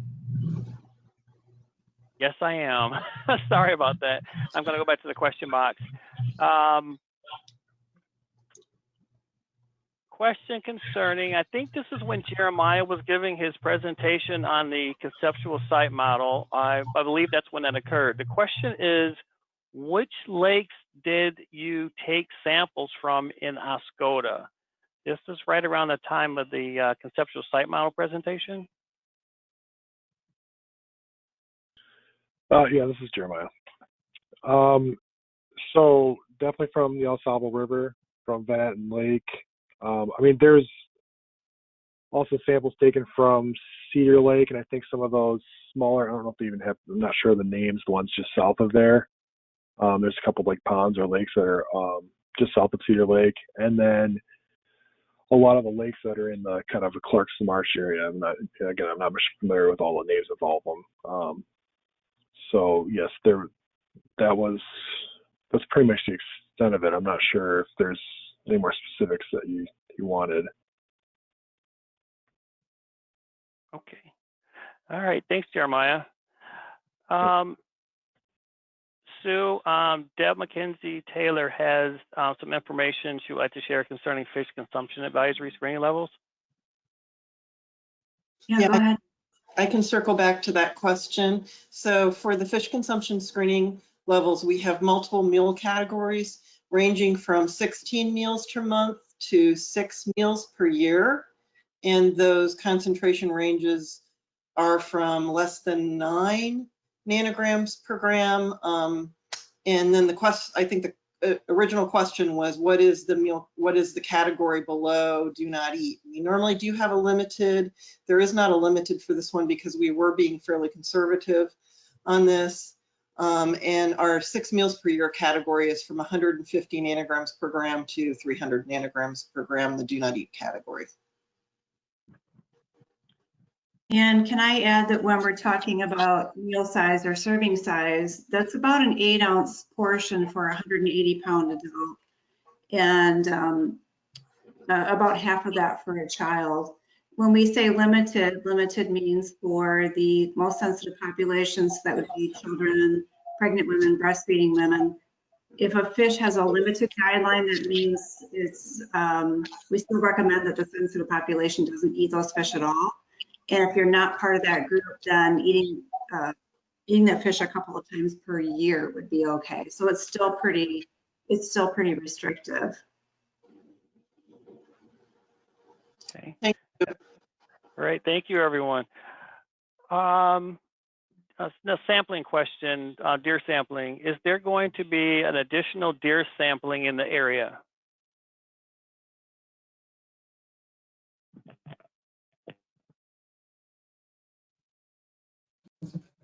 This is Tammy Newcomb. Right now, there are no plans for additional deer sampling. We are working with DHHS to analyze the deer that have been collected recently.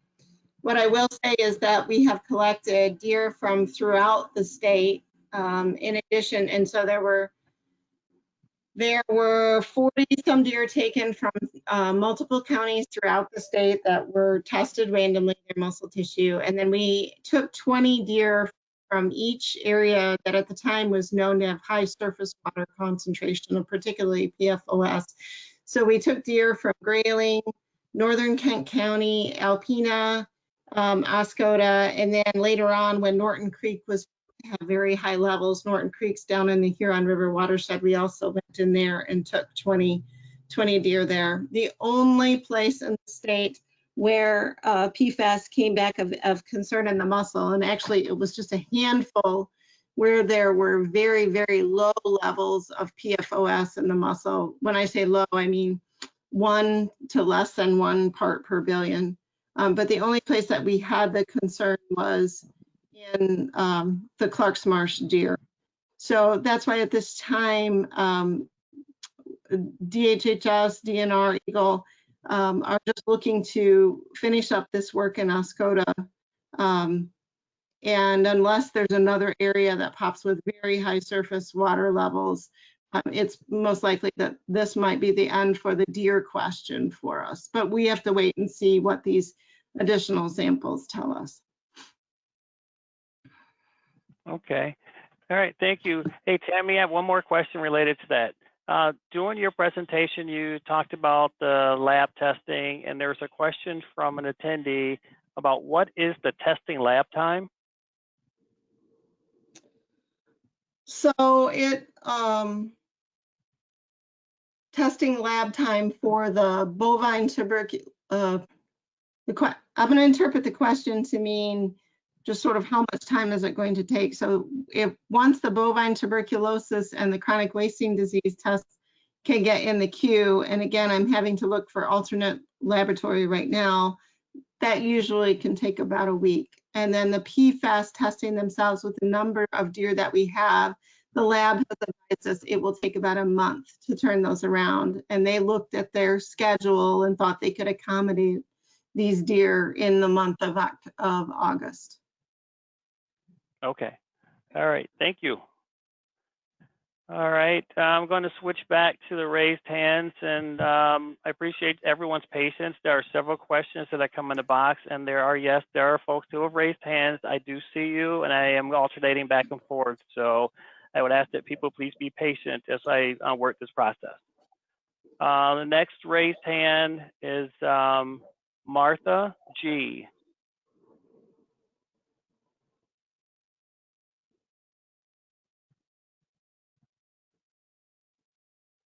And Martha, you'll need to unmute yourself.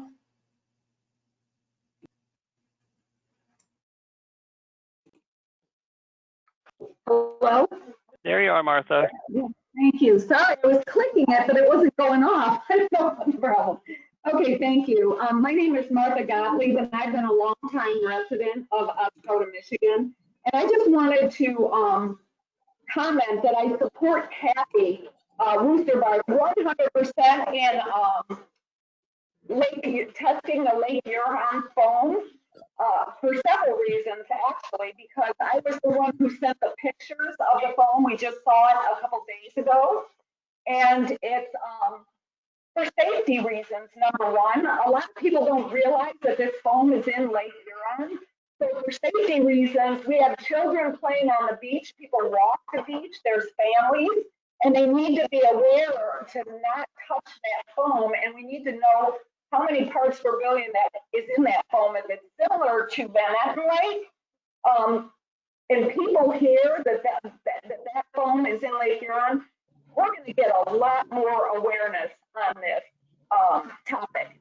Now, Van Etten Lake and our waterways and all that, they're very important, but when people hear it's now in the Great Lakes, it gets a lot of attention.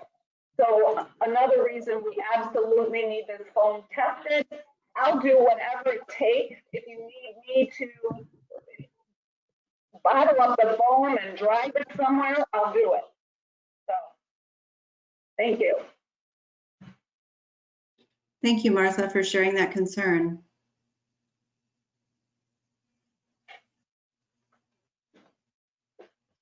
Les, next question. Yes, next question. I'd like an acknowledgement that you understand that it is a safety risk and that we need to test it to make sure that people understand they shouldn't go near it and that it is in Lake Huron. I mean, do you agree with that? I just wanted to hear some acknowledgement. Yeah, Martha, this is Sue. We do have an avoid foam advisory that we issued statewide, recommending that anybody who sees foam that may look like PFAS foam, avoid that foam.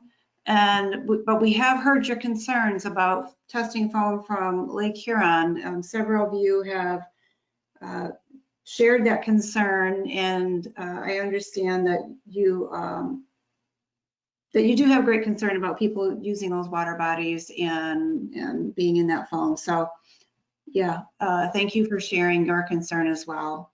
Okay, well, keep my name down because I'll drive it to wherever I need to. Thanks. Thank you, Martha. Okay, next hand, Mr. Robert T. Robert T.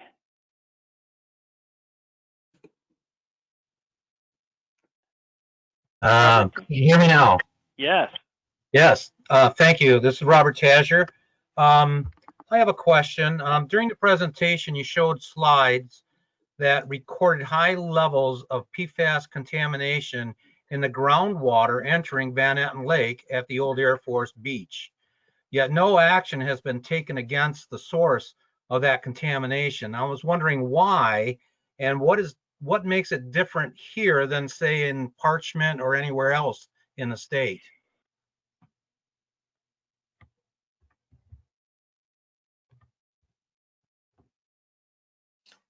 Mike, do you want me to take that one? Yep. I'll take it. Yeah, no, you're right. This is what we're pressing for actions to be taken for the cleanup, and one of the interim actions we requested is that plume that's going into what's called the Air Force Beach, and so we will hear more about this from the Air Force tomorrow night. It is it's different than Parchment in the sense that parchment was, and maybe Steve can shed some more light on parchment, but the source of the contamination and what they did to ensure the public health safety from a drinking water perspective was accomplished very quickly. But this source and the cleanup is not like parchment. But again, I agree with you as far as again, I don't know how to be any clearer on this. Our position is that we have enough information that remediation actions should be undertaken as soon as possible, and there should be some. We're looking for a sense of urgency from the Air Force on this to move forward with those sorts of things. They've been aware of this contamination going in there for over 10 years, and there's no urgency on the Air Force. I was a primary member on that RAB up until last week, and I just want to say that I'm not really liking the answer I'm hearing, because who's going to take the action against the Air Force? I believe the state needs to be more involved in actually stop talking about taking action and quit talking with the Air Force about it, and actually take action against the Air Force for the contamination entering Van Etten Lake at the Air Force, at the old Air Force beach at Ratliff Park. Okay. I see it as a cut and dry thing here. We know who's guilty of the contamination. The markers on the AFFF foam has been proven, and yet the state of Michigan hasn't filed any citations or anything about that violation of the surface water contaminant above 12 parts per trillion.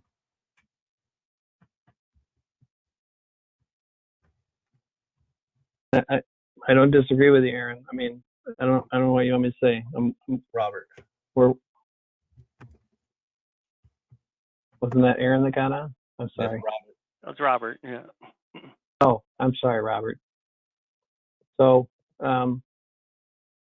we're in a new phase of the process. We've asked for things to happen.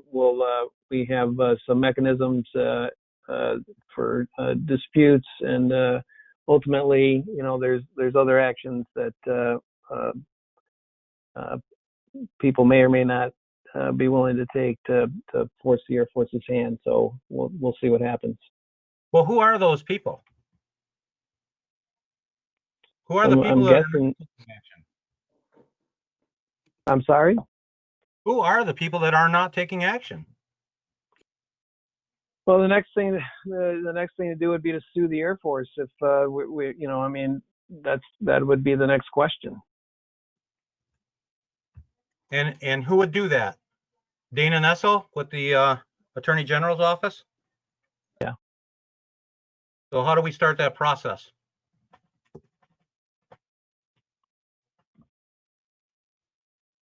For you or for Dana Nessel to start the process? We'd have to make that case and have a reason that we'd have to convince her that she would be willing to do that. Well, over 5,000 parts per trillion entering the surface water at Ratliff Park is a case. Okay, I'm done. Thank you. Thank you for that comment. Okay, I have quite more questions in the box, and I think just for transparency, Mr. Taser, he asked a similar question in the question box, so I'm not going to re-ask the question. For MCLs, this concerns MCLs. When are the MCLs for drinking water projected to be finalized? Steve, are you still on? Yeah, I'll take that one. Thanks. And yeah, so it could be as soon as the next couple of weeks. Many of you know that we are waiting for the 15th legislative session date that's required under the administrative rulemaking process. That could be tomorrow. And if that happens tomorrow, as we expect it will, and the rules aren't held up for any reason by the legislature, then the next step will be for the Michigan Office of Administrative Hearings and Rules to file them with the Secretary of State, and they become effective 7 days later. So that just gives you an idea. The time frame could be, by early August. I don't know the exact date because it depends on who does what when over the next several days. But at least by early August, we could be looking at having enforceable PFAS standards for drinking water for 7 compounds. Okay. Steve, you want to stay right there? There's another follow-up. When finalized, do municipalities have to comply immediately, or do they have a period to obtain compliance? Or do they have to have 4 quarterly samples to be considered out of compliance? Well, and I don't want to step too far out of my lane here. I don't know if we have anybody from the drinking water program on, but basically it's a 4-quarter running average or a yearly running average that they look at. And so unless the levels are really high and there's no way that they could average out to meet the criteria, they will be looking out over a year-long period. And so, and there's a schedule for compliance in the rules. We've got a lot of information out there on the website that people could go to find out what that implementation plan is. There's been a lot of that put together as the rules were developed and went through the rulemaking process. But really good question. The monitoring, I believe, starts the 1st quarter after they become effective. Okay. All right. Thank you, Steve. Next question. Let's see. I understand the Air Force and the Department of Defense is working through the CERCLA process. Is there a time frame for them to start making progress on the cleanup of the PFAS foam, or PFAS plume, excuse me, PFAS plume? Is there a time frame?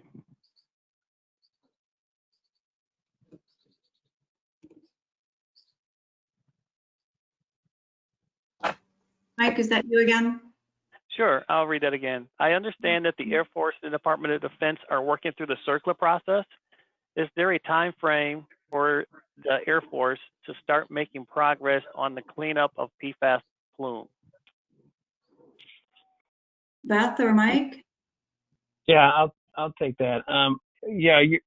We don't have the exact time frame yet. They just announced that they let the contract for the contractors that will be undertaking a couple of the interim response actions, which are cleanup actions. Once we've asked that we have a timeline given to us by the 1st of October so that we can provide our role as the participant in the DoD state memorandum of agreement, and then also that community members can have a better understanding of the actions moving forward. So we don't have the timeline yet. We've asked for the timeline, and the fact that they've let the contract indicates that we should be getting at least some of those, not necessarily all the details, but as we move forward in the next couple of months, we should have some better feel for when these actions, these expanded actions are going to take place. I did want to remind you that there are some pump and treat systems ongoing that are cleaning up PFAS in the area. They're not adequate, clearly, but there are some in place. Okay, thanks, Mike. Next question. What is the source of the data used on the slide showing PFAS levels from 2000 to present? I'm sorry, I don't know which presentation this one is referring to, but it concerns, there was some information on the source slide. What is the source of the data used on the slide showing PFAS levels from the year 2000 to present? That might be for me. This is Jeremiah. Okay, I assume he's talking about the one that was either the total PFAS one or the one that showed all the criteria exceedances. And so that data is from data either collected by Eagle in groundwater or residential samples outside the base boundary, and then everything that's on the base is, the majority of that is collected by the Air Force themselves. Okay. All right. Thanks, Jeremiah. Yep. I'm going back to the raised hands. Mr. William G. William G. Yes, I want to get back to some meat consumption questions. I understand that you don't eat as much meat as you drink water, but when you drink water, that's scaled in parts per trillion. If you drink water at the agricultural department's 75th percentile level, you'll drink a little less than 1.5 liters a day. That equates to 105 nanograms per day of PFAS intake.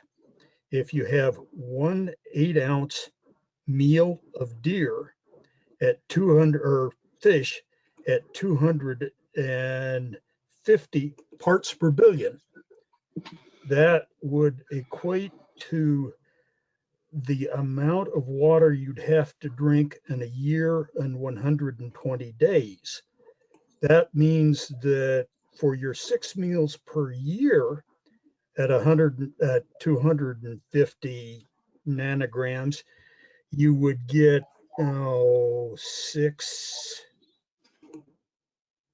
years. I'm doing that in my head, but you'd get 9 years equivalent of 1.5 liters of water a day. That doesn't really seem to my limited comprehension to be conservative. If you take the MCLs then, and rather than using 105 nanograms per 1.5 liters, you use 12, 16 nanograms per 1.5 liters, you extend those time frames to decades. Somehow I'm really having a trouble understanding how that is conservative, even given that I understand that the 70 parts per trillion for drinking water is relatively conservative by most estimates. I don't want to let this one drop. I would like an answer at the RAB. I'm a RAB member, or someplace in our open session next week. I would really like somebody to look at even a deer at 1.47 parts per billion, which was one of the ones sampled. How much water would you have to drink to get as many nanograms of PFAS as you would if you ate that deer in a 9-month time frame? So I think we might be able to do some work to help you with that. One thing to know is that instead of looking at a 75th percentile adult, we're using a lactating woman who actually drinks a lot more water, and we're looking at probably, I can't remember if it's a 90th percentile, but we're trying to protect, that more vulnerable population.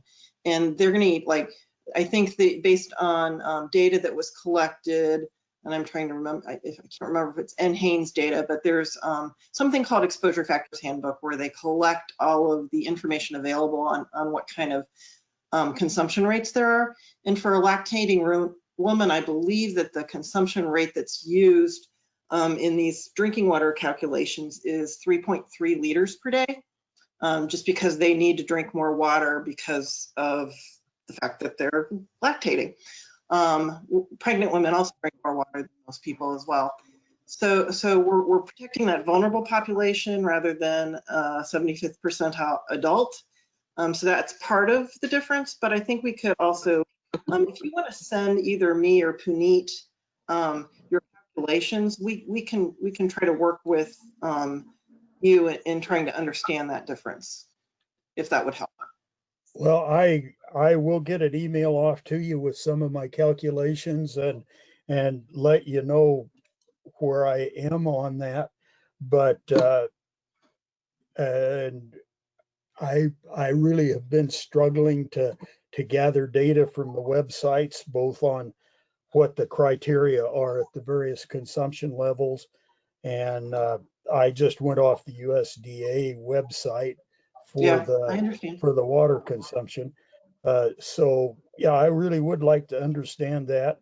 And I'm really reacting to Mr. Gibson's really dismissive comments from the last RAB about the do not eat fish, PFAS, don't have health criteria. It upset me, and so I thought I'd make a comparison between drinking water, which the Air Force is seemingly willing to accept, and the standards that we have for flesh consumption, which they are dismissive of. Okay, well, I can't guarantee that we'll be able to help you with those calculations between now and the RAB meeting tomorrow, but we will help you if as soon as we can, okay? That's all I'm asking. Okay. We're going to have other RAB meetings, and I want to ride the horse until my mind is at least satisfied. I understand. Sue, I'm getting messages that there is a representative from Senator Allore's office, a representative of Allore's office, and I don't see this person, Jesse O. Jesse, are you on?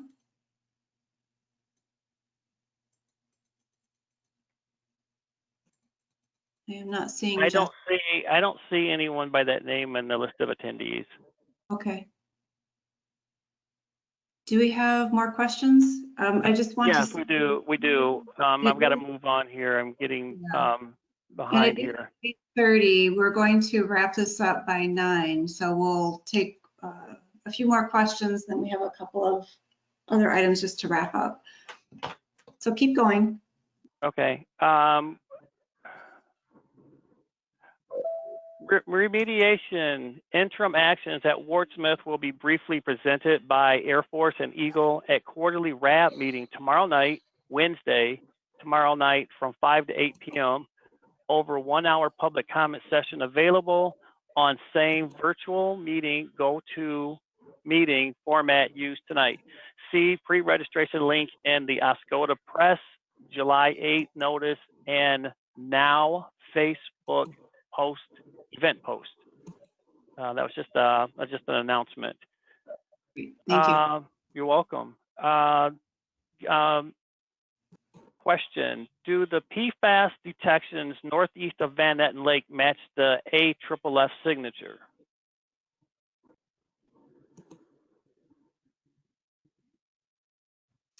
Beth or Amanda? This is Amanda. There are some similarities, but we haven't done a signature analysis, I guess you could say. But some of the compounds are similar.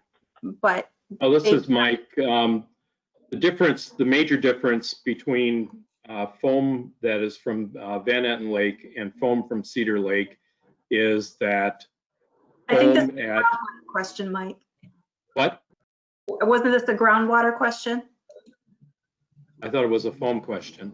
Have Les read it again then. Sure. It says do the PFAS detections northeast of Van Etten Lake match the AFFF signature?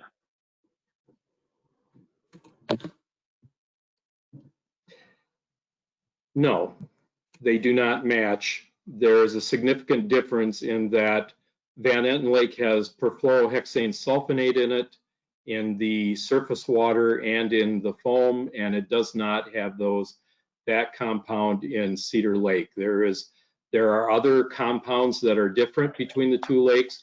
There are some compounds that are the same, but in Van Etten Lake for AFFF, we find perfluorohexane sulfonate as a major component. However, we do not find that in Cedar Lake. Okay, thanks, Mike. Sue, is there any way that someone on one of the attendees could reach Mr. Jesse O on his contact line? He apparently called in by listen only by phone, which we don't have the ability to unmute individuals that are on the phone only. Okay, we want to reach him. Does he want to ask a question? He has, I'm getting the information through another attendee that he wishes to make a statement, but I have no means to be able to unmute his phone, which we can't see because he only called in by phone only. Whoever is in communication with him, can he send me an email? And if you need my email address, let me know. I don't have Jesse's phone number or other contact information. Yeah, I have it in the question box, his telephone number. I can get that to you. So. Okay. Okay. Other questions? Question: Why haven't animals from last year and the spring been tested or sent to a lab? I think this might be for Tammy, I think.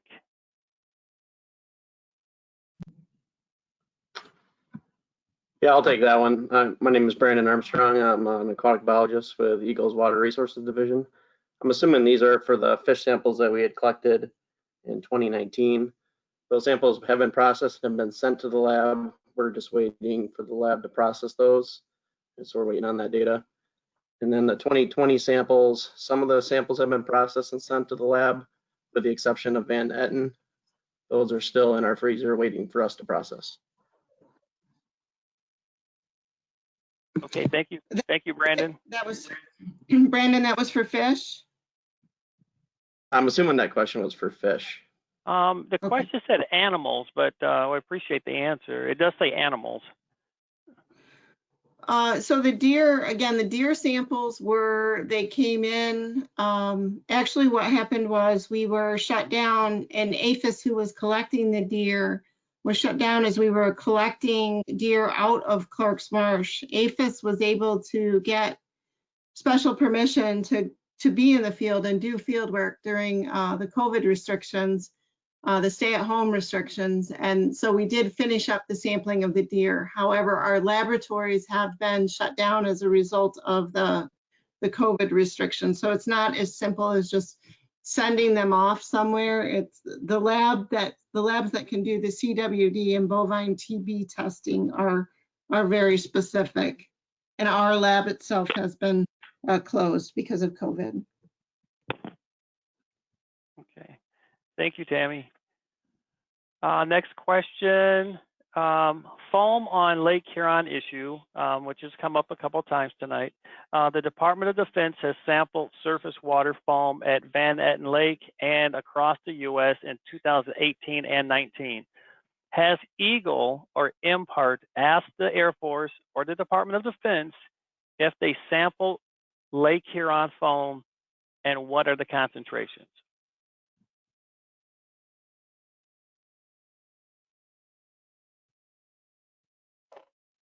Hi, this is Beth, and Mike Jury can weigh in on if I think most of the phone samples that have been collected, Eagle has collected.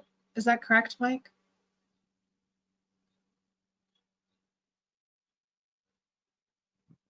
Mike Jury. I'm sorry, try again, Beth. It's my connection is bad and everything's coming across garbled. Okay. All the foam samples were collected by Eagle. Is that correct? Foam samples on Van Etten Lake were collected by Eagle starting, I believe, in 2017 or 18. And if the Air Force has collected any samples, they collected, I think they collected one. I believe that the Air Force collected one foam sample, and the answer is yes, they did share those with Eagle. I think there was one sample they took on Van Etten Lake. Okay, thank you, Mike. And then I know as far as the remedial investigation, which is the phase that we will be discussing that will be discussed by the Air Force tomorrow at the RAB. I don't really have the details on that investigation yet, but I know that when Eagle discusses that with them, Air Force has said that they will be looking into sampling all the media and looking at all the different pathways out there. And so foam sampling is a possibility, although we still don't have the details of what the remedial investigation will look like. Eagle will have the opportunity to provide input. Okay. Thank you, Beth. Another question. RRD Eagle and Steve Sliver. Okay. Once the MCLs for PFOA and PFOS, does Eagle and MPART have an action plan to require the Air Force to immediately accept them and base all future remediation designs, including interim mitigation actions? I think the question is the Air Force required to immediately comply with the MCLs and all of their future remediation designs?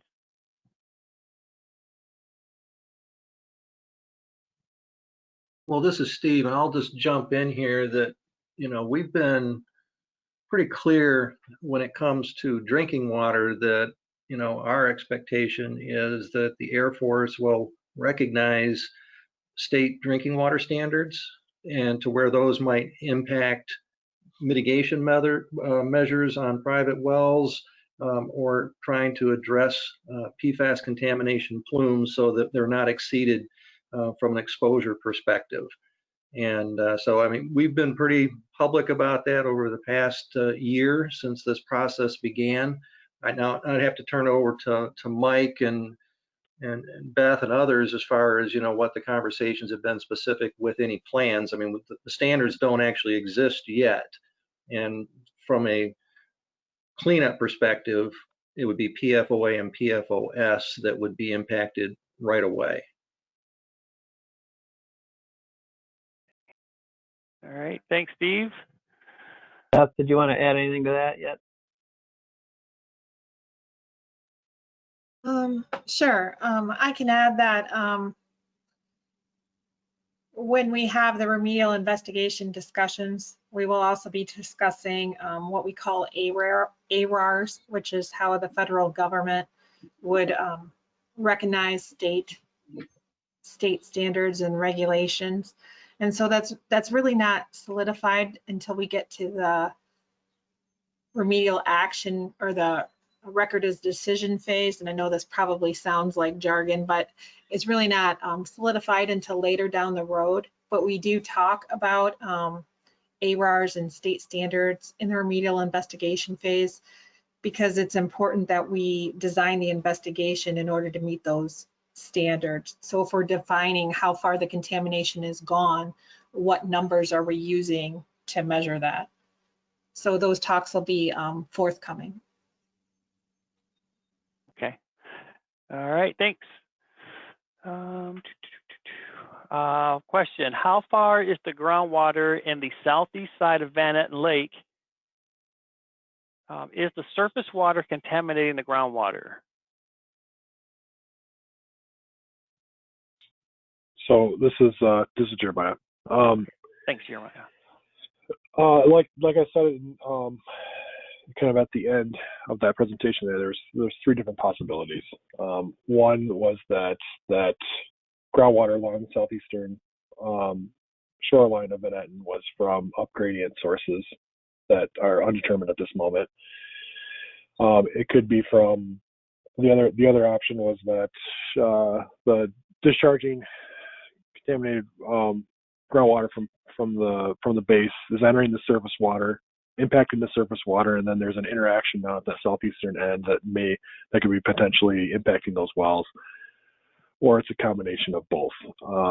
And unfortunately, with the amount of data that's been collected, or with the understanding we have, whether we can't tell exactly what is going on there, if it's one of those three things. We couldn't say for sure that it was just from one or the other at this point. Okay, thanks, Jeremiah. That's it for the written questions. Going back to raised hands. Mr. Bill P. Bill P.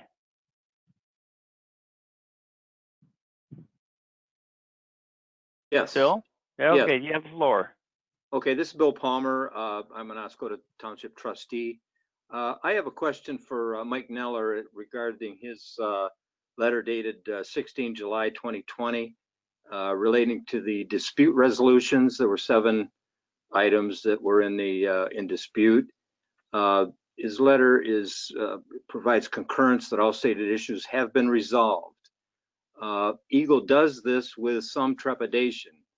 In my opinion, Mike's being cautious there. I would have stated a great deal of trepidation as it relates to the Air Force based on their past practice. But he goes on to talk about historically they've not provided timelines or milestones for expected completion dates, and this is important to the residents here because over the past 10 years since this has come out, there's been no measures or timelines provided of when residents can expect certain things to be accomplished.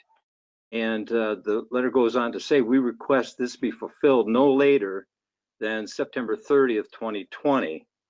I guess my question, and I guess it's kind of a hypothetical one because we aren't at September 30 yet, but I just wonder what we here in Oscoda could expect from Eagle on October 1st if these requests are not fulfilled by the Air Force. So, well, thanks for reading that portion of the letter, Bill. I don't have a whole lot of tools at my disposal other than working together with the Air Force to make these things happen. Within the DoD and state memorandum of agreement, this is the dispute resolution process, which is, that letter was resolving final resolution of the remaining 3 of the 7 that were filed 3 years ago.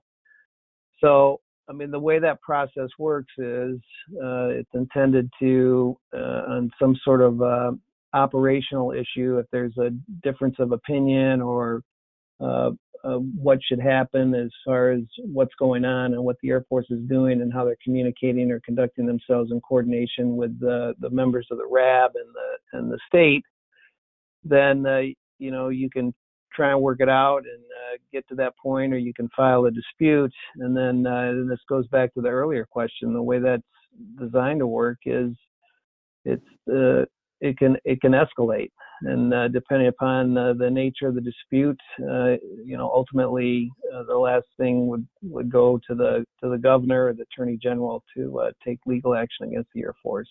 So those are the things. At this point, I'm cautiously optimistic. We'll see what happens. I think the only way for, and I'll just gear my comments specifically to the RAB. The RAB is there as the communication link between the community and the cleanup actions by the Air Force. And while they're not really part of it's not a decision-making body, it's meant there to provide input and to understand the process. And if we don't have, and you don't have a kind of a timeline, I don't care at this point how general it is. I don't understand how anybody could hope to understand, what the plan is or what we're going to do going forward. And so this is the first step in that. Okay, well, I appreciate that because, like I mentioned earlier, I think that's a very important point to the RAB and subsequently to the residents of Oscoda. That I think if a timeline had been laid out, 8 years ago by the Air Force, and they would have some expectations of what by 2020 now to see whether those have been met. So I applaud you for putting that request and putting a date on it of 30 September, I just, and you've kind of answered the question, I guess, is that if there isn't a response from the Air Force by 30 September, that perhaps a new dispute resolution would come up, or something would go to the governor's office to make those things happen. So I appreciate your answer on that, Mike. Thank you. You're welcome.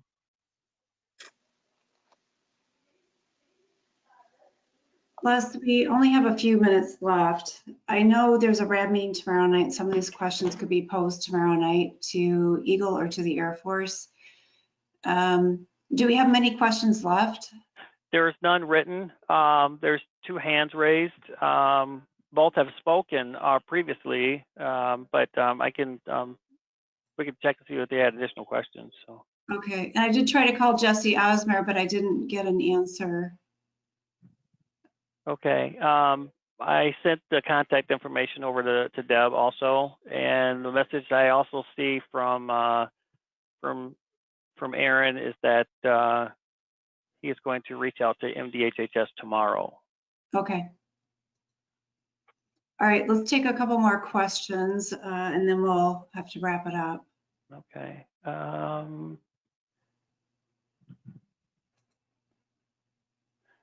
Kathy W.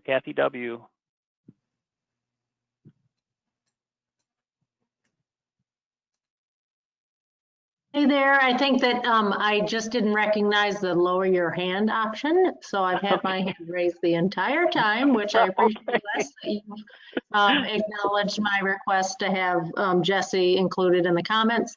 I do want to make an announcement that we're going to have a rally in Oscoda, Fertall Field, urging the Air Force to use its funds that they've been allocated for remediation purposes and not for additional studies.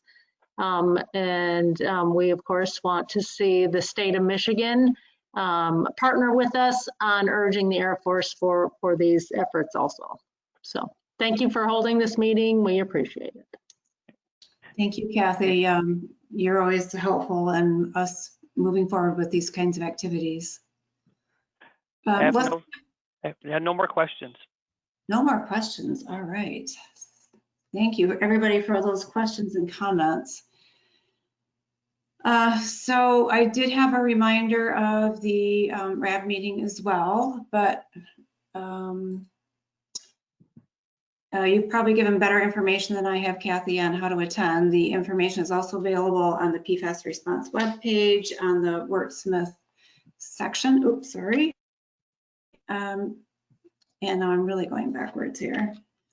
So if anybody is interested in attending, you can find the information there as well. And then again, here's the address to the PFAS response webpage. And you likely all have it, but just in case, here it is again. And then we have a slide with some contact information for the presenters this evening. If you didn't see that or have information on any of us who have been presenting, here it is. You can copy it down. And if you wanted to talk to someone such as Mike Neller, who was also a panelist tonight, or Deb McKenzie-Taylor, you can email somebody from the agency and we'll be sure to route those questions to them. So I'll just leave that slide up for a second in case you need that information. We had just a really short survey to administer tonight. I think we'll skip that given the time frame. If any of you would like to give us feedback on the meeting, feel free to do so. You can email me, you can email the MDHHS PFAS at michigan.gov inbox. And we really do want to thank you for your time this evening.